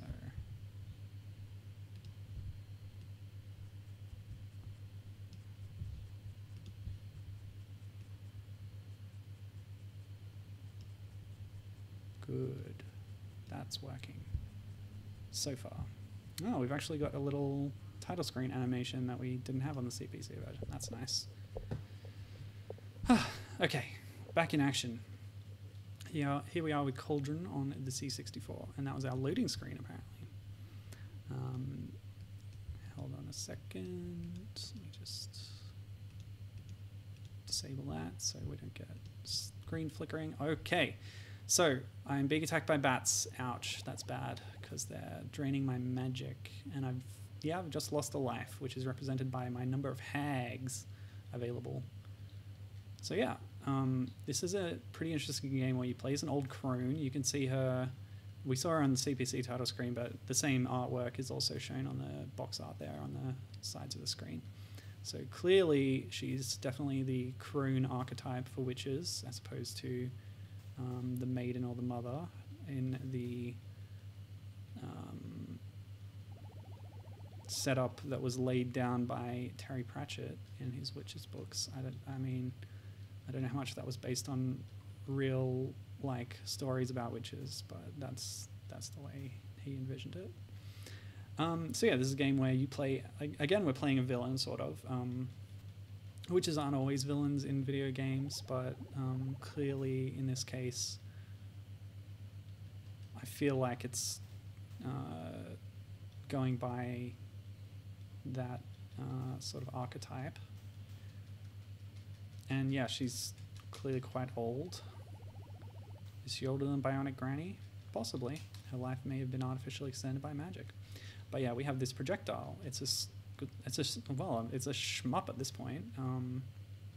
And yeah, shooting at all drains my magic, which is bad, because if I run out of magic, or if I get hit too many times, which also drains my magic, then I will fall to my doom and I will lose a hag. Because we can't keep flying if we've run out of magic. Oh, but I can land. Okay, that's easy. So I have a key. Good. Oh! I guess I got hit by a fireball or something? I don't know. Oops. Okay, so there is a kind of momentum system where as you're flying, if you ram into the ground at speed, you will spin out of control. So I gotta watch that. Gotta manage my speed better. Oh, seriously? Come on. Oh, I can't land on slopes, maybe? Oh boy, thy quest has failed, do not dismay, thou may succeed another day. Reach the pumpkin's deadly room and win thyself the golden broom. Thy score, not great. Well, I'm pretty impressed with this game so far. It has 2 phases, so that was this sort of shmup phase where I'm flying through the sky, but there's another phase that is more of a platformer once you get into, I don't know, underground or something. But yeah, we're starting in the witch's home. Attacked by bats. The story here is that the witch is trying to... By the way, the smoke coming out of the chimney, just acknowledge the animation. Very nice. Yeah, let's go left this time. Yeah, so what she's trying to do in this game is stop the... I don't know... Stop, defeat... There's a pumpkin who is my enemy for some reason. I don't really know what the dealio is there. But yeah, we want to not... We want to stop the pumpkin for some reason. There's evil pumpkins. That's the story, as I understand it. And it's pretty interesting because this game actually had 2 sequels. So Cauldron 2, you are actually playing as a pumpkin, and the roles are reversed, much like Donkey Kong Jr. You're trying to get revenge on the witch, who is the antagonist for that story. I want to see this shark up close. I don't care about the seagulls. Hello, shark. It's just a fin moving out. Is it going to jump out? Oh, it went below the surface. Oh, I like that. This is a pretty cool game. So yeah. What was that glowing thing? I gotta go back for that. So yeah, Cauldron 2, you play as a pumpkin, which presents all sorts of interesting control opportunities because you're a pumpkin. You don't have arms and legs. I think you have to sort of roll around and stuff. Apparently it's controlled in an interesting and unique way. But that's not for right now. Right now we're playing Cauldron 1, where we are the witch. Did I write down anything about that? Yeah, just the enemy is the pumpkin for this game. And then there is a Cauldron 3, which is not called Cauldron 3, it's called Super Cauldron, where again you play as a witch, but in this time the witch is actually not like an old crone hag kind of archetype. The witch looks a lot cuter, almost adorable even in Super Cauldron. But so there's lots of company there for a game where you play as a cute witch. There are tons of games like that, trust me. Having researched a lot of different games with the female protagonists. What's going on? I guess the key is not for this door. Okay. So it seems like the screen wraps. I've arrived at the same point by heading left that I arrived at earlier by heading right. Again, at the expense of almost all my lives, unfortunately. But we have the key.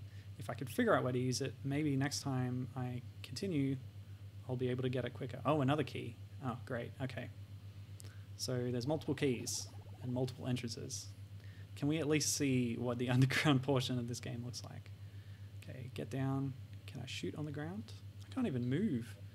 It seems like the witch can only really move on a completely flat surface. She is old after all, but she's good at flying. Gibbon says, this is an odd little game. I agree. Pretty interesting and ambitious, maybe. But it was successful enough to get 2 sequels. But yeah, I wanted to focus on the first one since that's the one where the protagonist is certainly not conventionally attractive in any way. She's an old withered woman with a large nose. And an evil witch. So I don't know what that glowing ball thing is. It's the same as my projectile sprite, but it might just be getting stuck on the screen or something. I don't know. It might be a drawing error. Possibly. So yeah, I like how there's different areas you fly over. We've got the ocean, there's the graveyard with the ghosts, there's the mountainous area with the plants throwing things at me, pumpkins and stuff. All the projectiles. It's nuts. So, oh, I passed a door. I should have taken note of what color it was because that might match the key. Because I've seen a green key and a cyan key so far. So if I can maybe get the right one for the right door, that might be the key, the answer. So there's a red door. Here's a purple key. Let's get that. Bloop. Okay, I got it, but I crashed. That's okay. I've got some hags left. All right, so we're looking for a purple door or maybe a red key to get that red door open. That's how I assume it works, but I guess we'll find out. Ah, that's the same color door. Maybe, now I'm going to just have to try each one, aren't I? Land. Okay. I was on the wrong pixel, apparently. Oh, you can't land while you're moving at all. This witch is pretty fragile. That whole being on the right pixel thing kind of reminds me of Lemmings. How there can be a single pixel of landscape which will completely stop your progress. Okay, stop. Nope. Okay, perfect. Oh, no, a little bit too far. Oh, boy. Okay, this is really rough. But we're going to try this door again. Nope, too far. Oh, precise movement is very tricky with a broom. Okay, that's pretty good. Okay. That's not the answer, I guess. Oh, really? Oh, oh man, this is so rough. Cool game, though. I really hope I get to see a side-scrolling section. There's a point where the game becomes a platformer.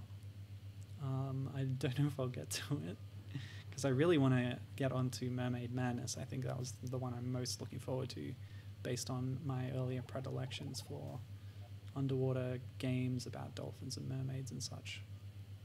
But we'll get there. We'll get there. Do I need all keys before I can enter somewhere? Let's find out. Oops. Oh no, let's not because I ran out of hags. Yikes.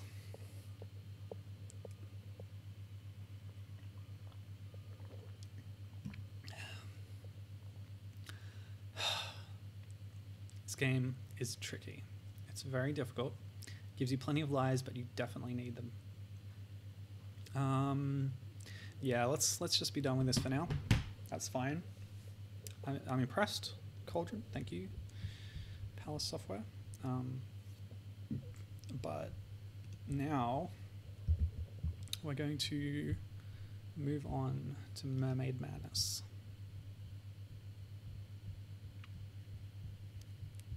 Man, I should have gone with my other idea, which was to do another spy-based game. Going on from Danger Girl to another spy game. Maybe Perfect Dark or something. Oh well, this is good too. It's actually turned out better than I expected. I expected a complete failure, but we've actually had some success. Alright, here's the next game. It is called Mermaid Madness. I'll switch the thing over.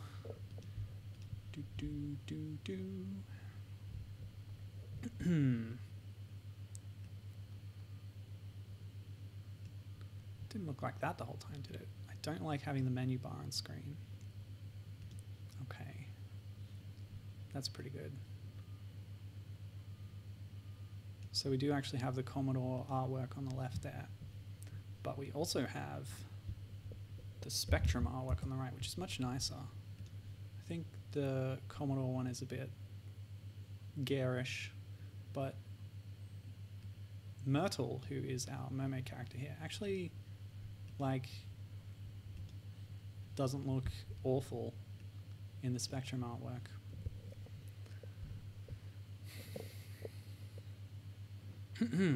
Right. Cracked by Captain Kirk. Thank you, sir. Yeah, so this game has the classic... What is this? Is this Dance of the Sugar Plum Fairies? Yeah. As you do. Put a bit of classical music in, chip tunes. Yeah. Program Richard K. Graphics Wayne Blake. This... I also had the name Steve Howard for programming for the ZX version. I don't know which came first, but I think it must be Steve Howard because he was part of Soft Design, which is part of the credits for that I've seen for this game. So anyway, and the CPC version was David K. Pridmore, but we're not playing that one. Yes, so Soft Design is the company. They only made 2 games in their entire existence as a company. It was this, and then it was Kickboxing. Oh, we got more classical music. Oh, and different songs in different screens. That's pretty interesting. So yeah, here's Mermaid Madness. The plot of this game is you play as Myrtle, who is a mermaid, and evidently she's able to switch between this humanoid form and her fish-tailed form. So I found an ankh. You can actually see her wearing that ankh in the ZX version's cover art. Yeah, so Myrtle has fallen in love with a human man called Gordon. Gormless Gordon, he's called in the instructions. Wow, what is this creature? I don't like it. But I can drop the ankh. Does the ankh let me pass it? No, the ankh does not protect me from death by that creature.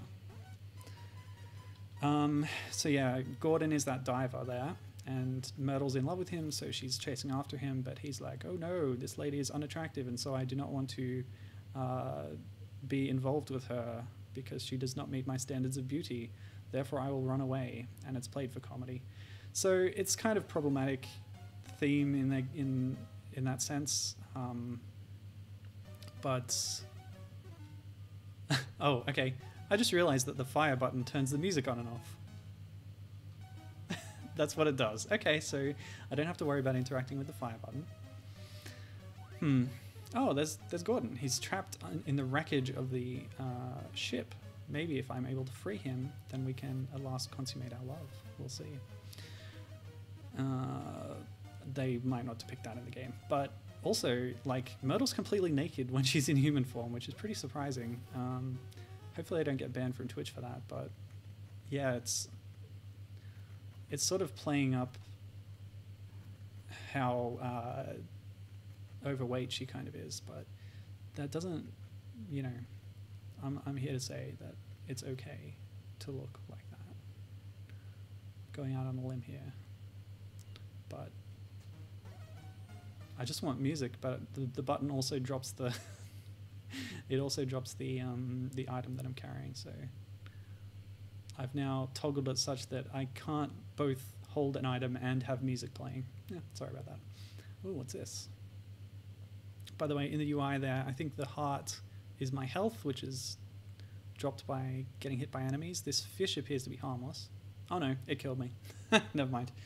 Oh, actually, I might have died because of the other UI element on the top right, which is a bottle.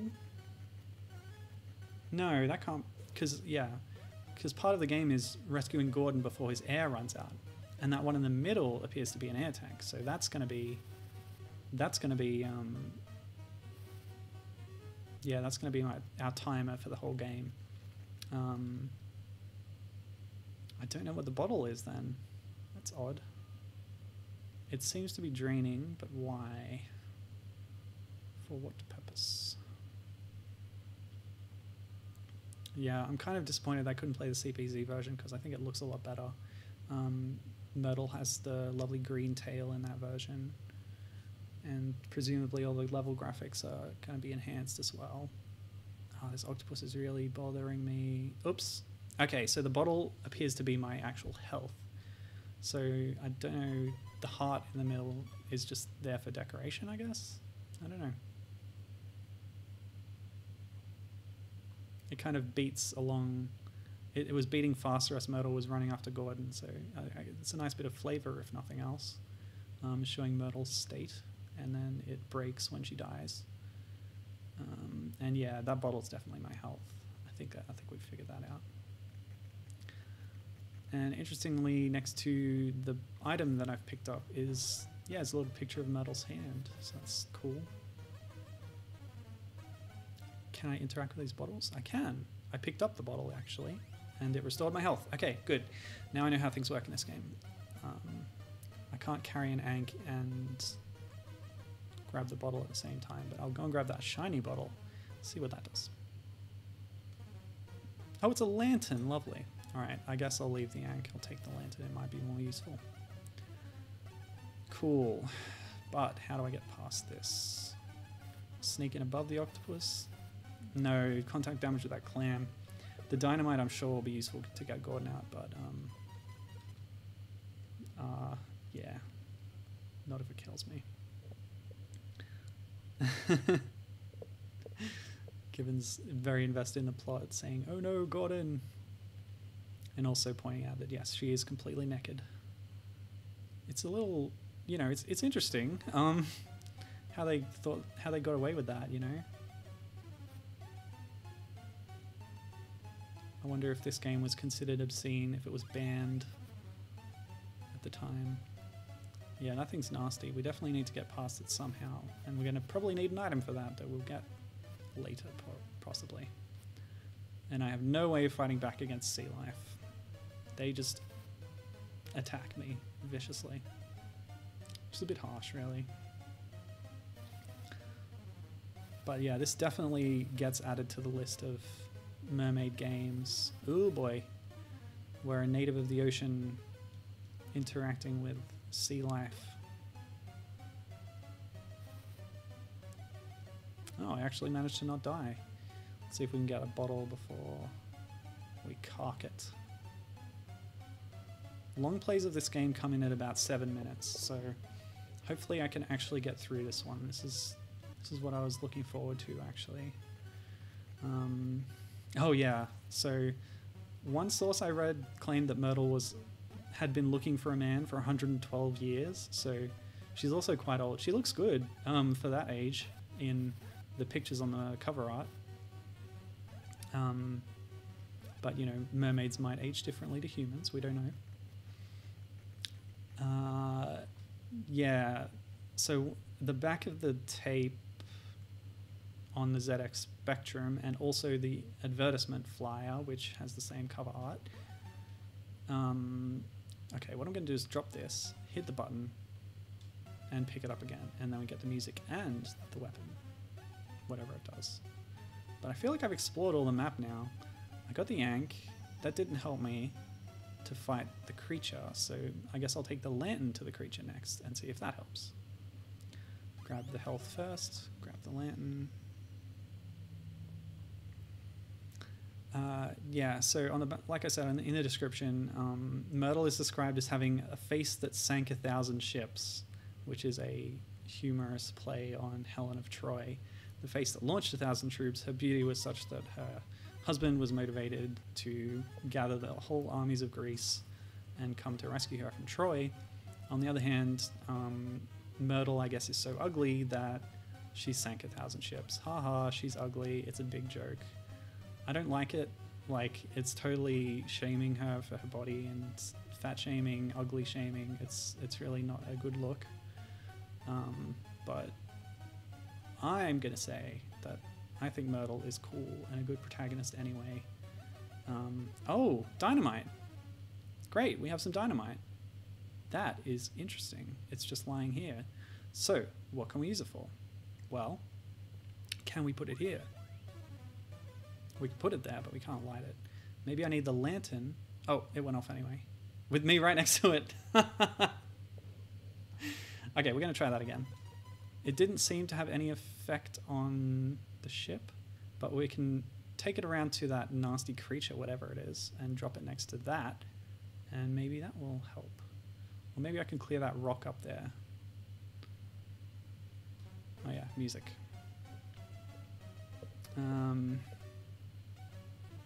So I'll try clearing that rock first. This music thing is really silly.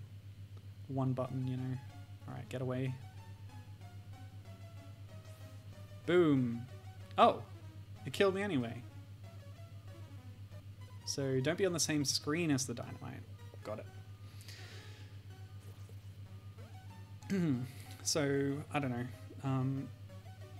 The creators of the game intended that Myrtle be sort of an object of fun, as in to make fun of, but I think we should celebrate the fact that she exists in the first place and that you're able to play a game as someone with a different body shape that you don't traditionally see as the lead in a game, especially as a mermaid, which is nice, again, for my oeuvre. Because, yeah, we're getting to interact with all sorts of different sea creatures here, which I dig. Alright, I'm going to drop that there and I'm going to get off the screen. Hopefully. Boom. Yeah, there it is. Oh. He's still there. Huh, okay. So, that didn't work. Next question is, does the dynamite respawn? So we're going to swim over that way.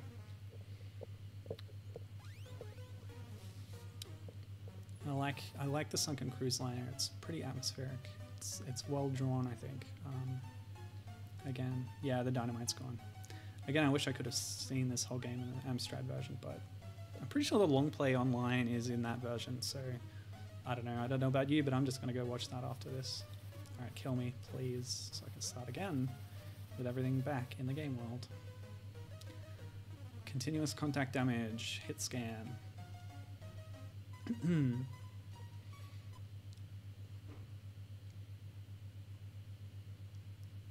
You can do it, Myrtle.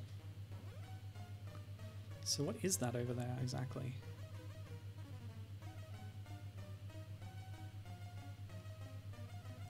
So far, Gordon's air hasn't really been any kind of concern for me at all. So we're going to try and break that rock again, and this time stay off the screen. By the way, something that I noticed, if you don't push any buttons, Myrtle will automatically rise to the surface. Okay, off that screen. Okay. Yep, that didn't do anything. What is the dynamite for? You know, as much as I'd love to figure this out, again, we're on a time schedule, so maybe I'll, real quick, look up a little guide. A little guidely-do while I'm dying here. Mermaid Madness. Because of any game I play today, I want to see the ending to this one. And here's one for the 64 version, which is nice. Oh, it's got a map too. Oh yeah, the map's a bit bigger than I than I have seen so far. I know this song. I think I know this also from Lemmings, actually. I mentioned it already.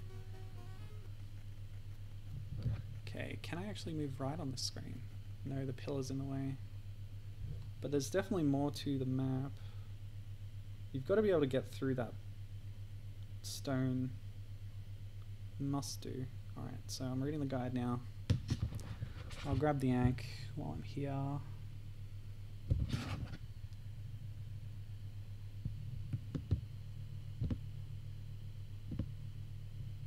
Wow, there's a whole story in this guide.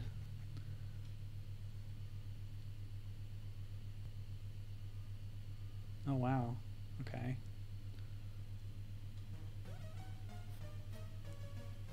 I also have to try not to die.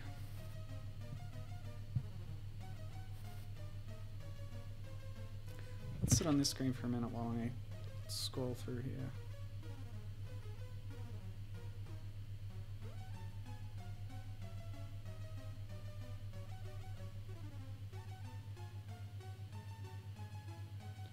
Yeah, so apparently the button shouldn't be doing that music and also interact. That's an emulation issue, I guess. Oh, that explains it. Okay.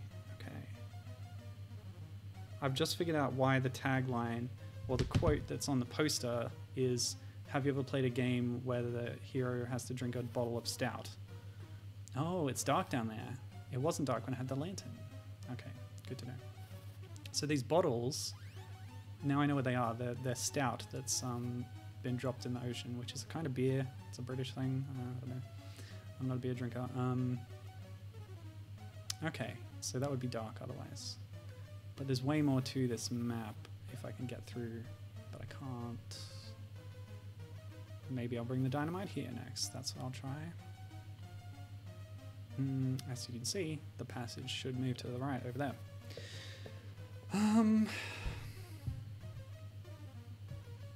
Yeah, so Myrtle keeps up her strength by drinking beer that's around the ocean. So much like Mrs. Mopp with 2 Ps, alcohol sustains us. This guide claims that the creature in the sunken ship is a poltergeist.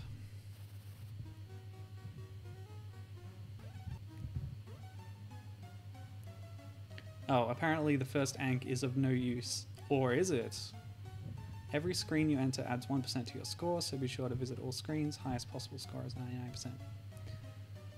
Okie dokie. Oh wait, that's ankh 2, so where's ankh 1? Ankh 1 is somewhere else and has no use. Ankh 2 does have a use, and it's over here. So the guide says that's the first thing to do, so that's what I'm doing. Gosh darn it, I'm going to complete this game. Okay, swim back to the screen and take the lantern. So we're going to drop the oyster, drop the ankh next to the oyster. So I'll put it there. Huh. Wasn't there stout there before? Is the stout location randomized? That's interesting. Well, let's grab this while we can. I still have the lantern. With the lantern, go down. This used to be dark, but it drops, but it is lit up. Drop the lantern. Oops. You have to swim all the way back into the upper left cave of the starting point. Okay. Grab some hearty brews as we go. Thank you.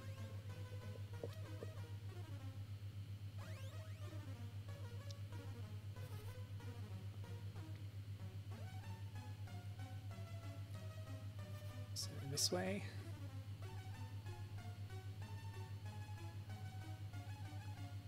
And then grab the dynamite. I'll grab that too. Oh, seahorses. Who would have thought a seahorse could be so dangerous? I guess some of them are spiky.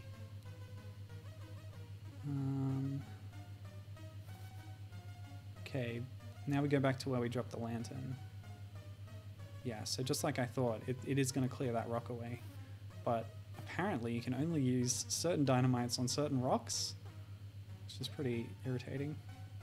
Because I had the right idea. Okay. And now we leave that screen.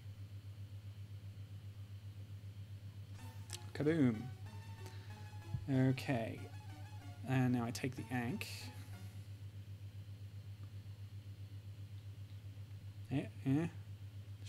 Shock. Okay. So we've opened up a whole new area. Oh boy. Okay. There's lots to do here. There's another Ankh. I'm gonna try and find some more stout before I get eaten by a shark or an octopus. Oh no. Alright. That's fine. We'll get to that point again easily enough. And I don't even need the lantern. I can go grab that dynamite right now.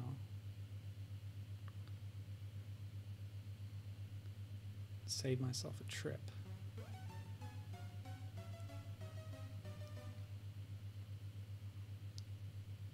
Dynamite 2. Avoid the dangerous turtle.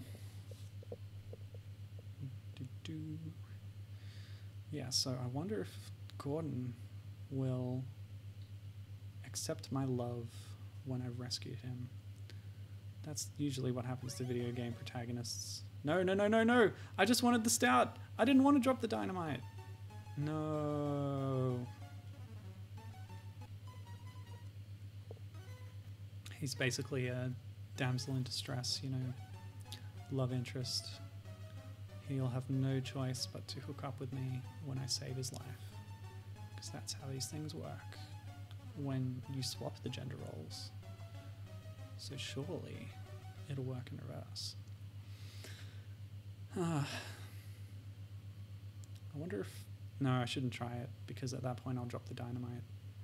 I'm going to try turning the music back on when I'm not holding a dangerous explosive. Stupid squids and stuff. Getting in my way. Alright, so we're going to go here. Drop that. Good. Drink some stout. And it said to bring the Ankh, so I'm going to go get it. Oh, no!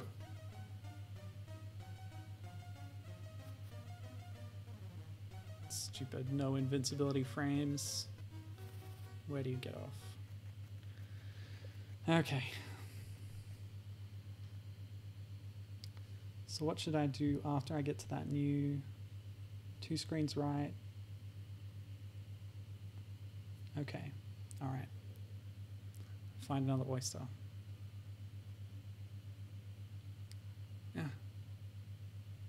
Gonna grab that stout. Good.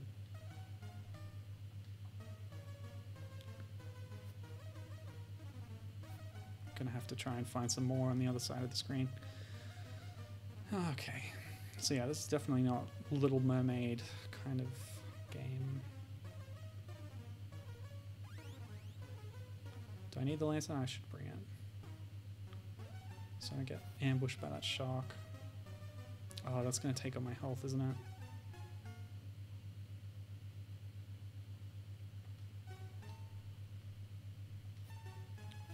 Okay, so it was spacebar, apparently, to cycle the music. Oh, so I can still do that. Okay, so I may be...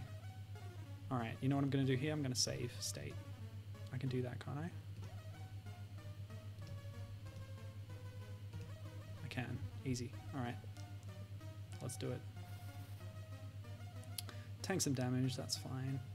So 2 screens right from here, I should find some statues. Yep.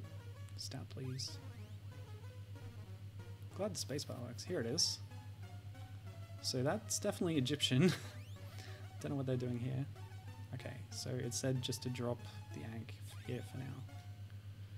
So we're going to do that, and then while I read this, can I pause or something? I can.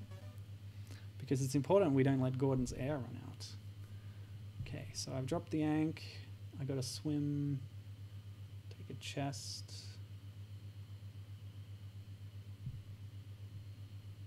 Okay. Alright. So, we go get a chest now.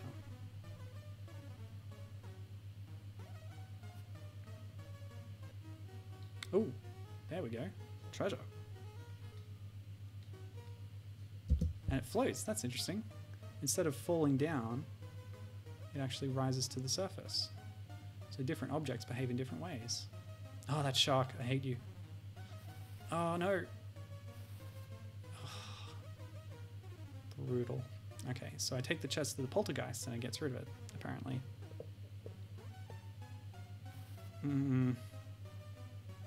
Hey, you. Ah. Oh, good. Okay. Save. Alright, so Gordon should be just through here, right? He's still trapped. So I need another dynamite, I think. What's my next step?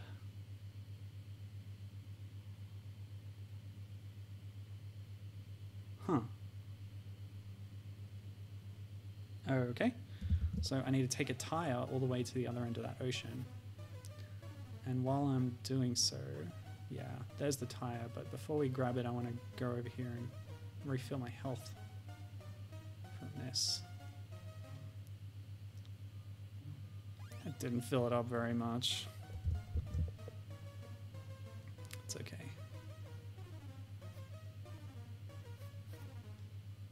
Have the tire with a Y. Good. So we need to take this all the way to the other end. Oh my goodness, that shark brutalizes me.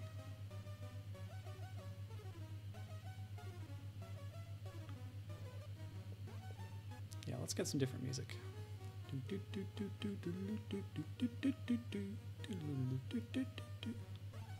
Oh, more stout. I think I should grab that. Okay, I think I came out of that on top. Oh, that's the rightmost screen. So we go down from here.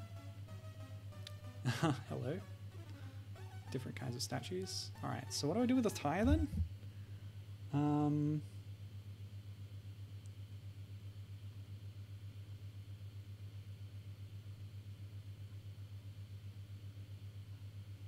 Oh. So what we can do is drop the tire on the seahorse. Oh. Oh no. Alright, that's okay. I made that save state. Okay, I'm here.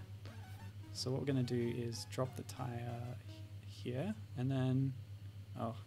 Yeah, it seems that transitioning a screen will sort of fast forward it to the seafloor straight away. Oh. Huh. Okay, it said that dropping the tire will defeat the enemy. Okay, it got rid of the seahorse. Okay, cool. Fine. Alright, so I have another dynamite. I activate the music, and I pause to read the next step.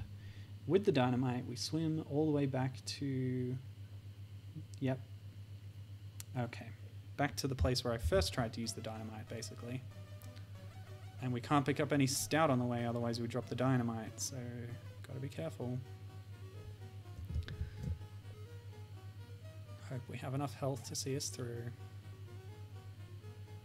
Otherwise I'm gonna have to move on to the next game before I'm ready. There's gotta be something I can do here. Is there another tire? Okay, I made it.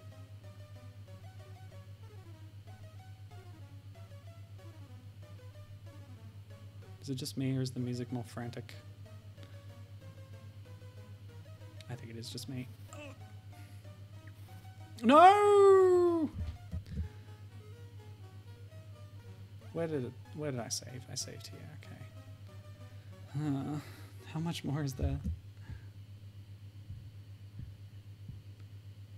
Oh my goodness. There's quite a lot more.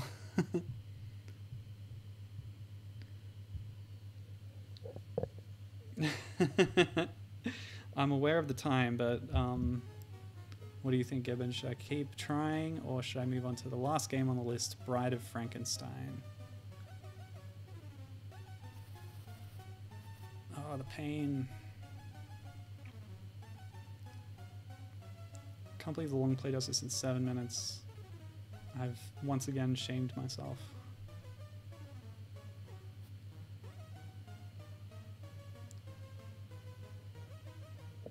Once again, Gibbon says it's up to me. As expected. Why don't you ever make my decisions for me? I'm joking. Okay.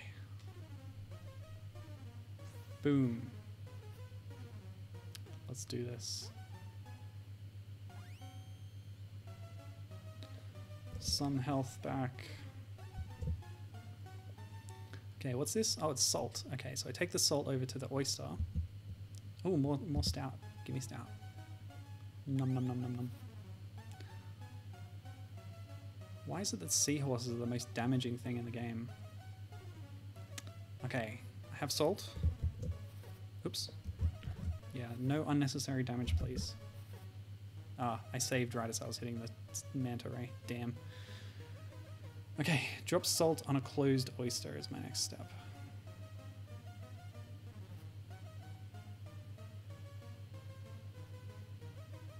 And that oyster should be over... Yeah, over this way. So that one is open. You can see it animating. Oh, man, I always take damage on that shark. I don't know if there's a way to avoid it. I guess I could try coming back with the tire. Oh. Where am I? Oh, back here. Oh, I'm so bad at this game.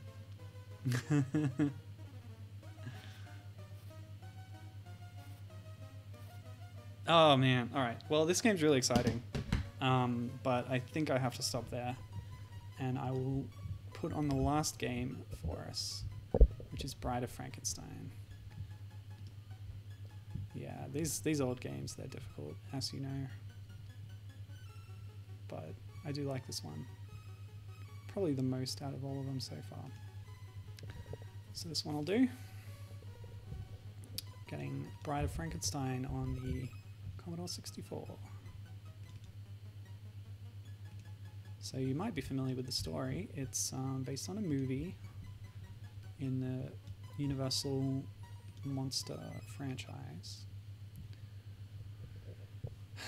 There's, you know, Frankenstein's monster. There's a sequel where they make a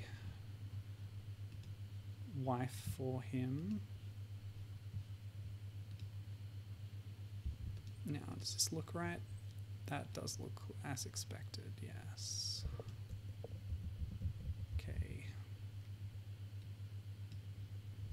What's interesting about the cover art is how you see the creature sort of proposing to the bride. Oopsie. Run. Let's go. But she is actually hiding an axe behind her back, so there's obviously some kind of conflict there. I don't know what the actual story of the game is, apart from that. But I can tell you that this game was made in 1987 by Paul Smith and Steve Howard. Yes, that's right. That's actually a common name there. Steve Howard also programmed Mermaid Madness, so this is 2 in a row for him. Oh, I guess this version was not actually Steve Howard.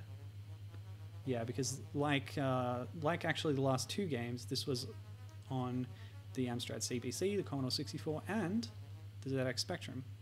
So here we are, Bride of Frankenstein, and again we're playing a somewhat Rubenesque woman. She doesn't look anything like the woman on the cover, who follows the movie depiction of Frankenstein's bride, with the hair sticking straight up, with like the streak in it. She's quite skinny on the cover, but here not so much.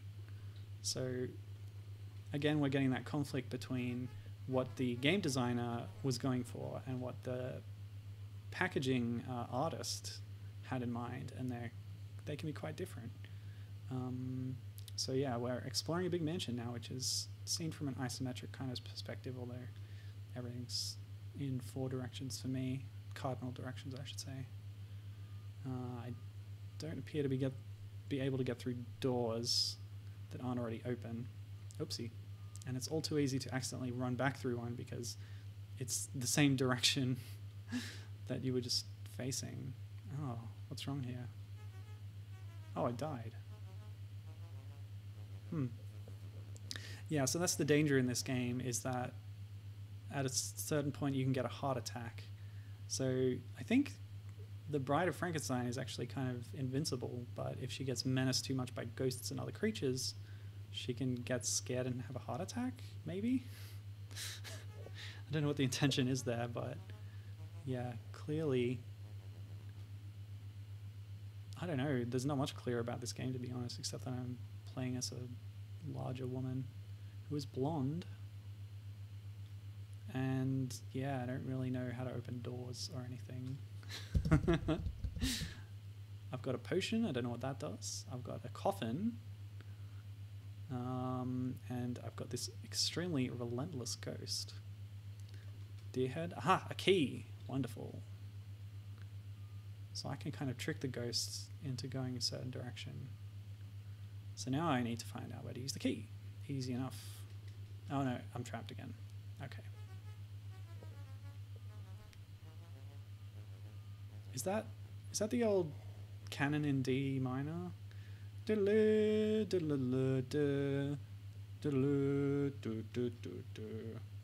Which is associated with Dracula thanks to some movie or other where he was playing it on an organ, which I believe also influenced the one scene from Ocarina of Time where you work on Ganon playing an organ.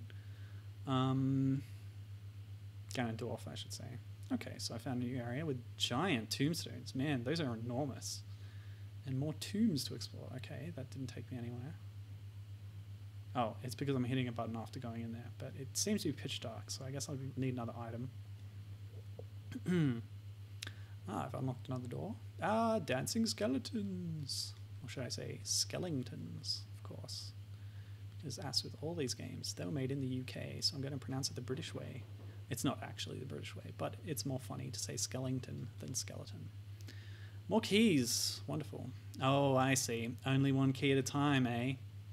And I have to walk around and try the doors. Oh, I know this is going to be tedious. Okie dokie. So take one key at a time, try it on all the doors. When it doesn't work, come back and get the other one. Wow. Well, any excuse to find another great heroine of games, I suppose. And here we are with Bride of Frankenstein. Like, she doesn't care what she looks like. Frank's gonna love her anyway. And then she might even betray him and kill him, judging by the cover art. And that's all up to her.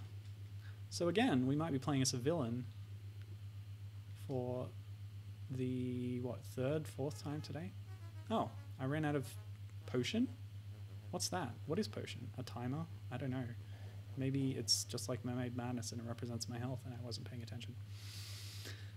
Okay, but this key let me out through a certain door. And I think it was this one. Nope, wasn't that one. So is that reducing my potion? No, but my heart is beating faster. Yeah, I don't know what the dealio is with that. Because I didn't read the instructions or anything. Foolish me. Nice posted portraits, by the way. It's like Prince and Michael Jackson or something. Oh, what happened? Seriously? I guess I was too scared by that ghost. Wow. This game is frantic. Okay. And yeah, like you go in a door, but then you're facing the same. Ugh, I don't like that. Okay, so the silver key didn't work on that door, but maybe the gold one will, so we'll go try that.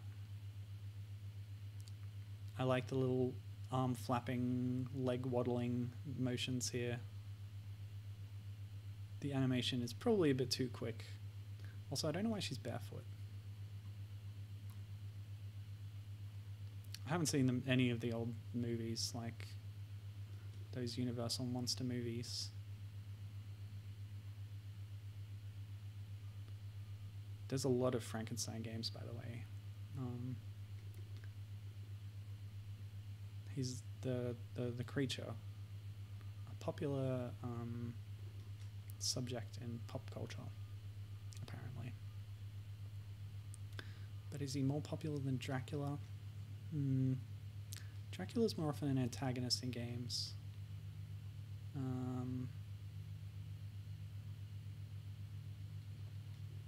Aha, okay. So that's what the gold key does. Yep. Oops, damn it. Come on, let's go. Let's go. 3 doors. Ooh, potions. Gimme, gimme, gimme. Fill me up. Great. Okay. I don't know what the potion is. Might be a timer.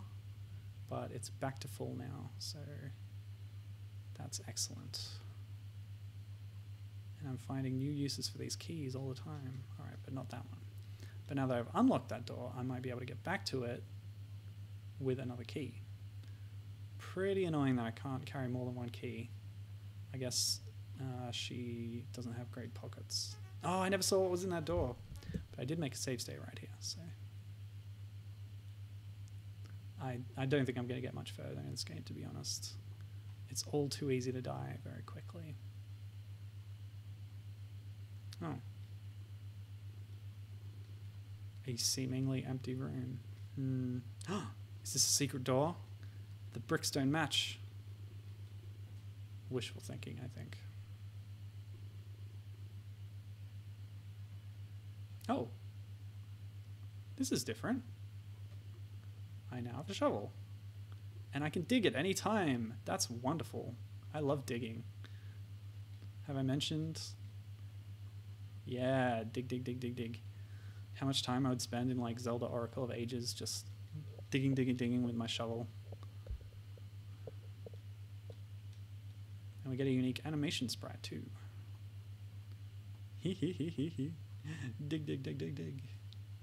I wonder if I can dig something up in the graveyard. Which way was that? I'm gonna need to backtrack for another key if I want to continue. Oh, a 4th key. Bleedin' eck, mate. Wait, have I been here? Oh, I'm so confused. What's going on? Am I in an upside-down castle? This game is immense. I really need a map, I think. Aha, a lantern. Now I'll be able to get in those tombs. Beautiful, beautiful. Trust me, I'm going to stop playing anytime now. But I'm actually making progress. And it's easier than Mermaid Madness. Oh no! Not if that happens. Oh, well, I don't know about you, but... Ooh, my back! Once again, I've reached my Mrs. Mopp limit. Yeah, given saying digging in Zelda games is the best. Yeah. Minish Cap had the claw gloves. They haven't really had digging in any 3D game. In Ocarina and, like, Majora, you can... play songs or use bombs to open holes in the ground sometimes, but it's just not the same.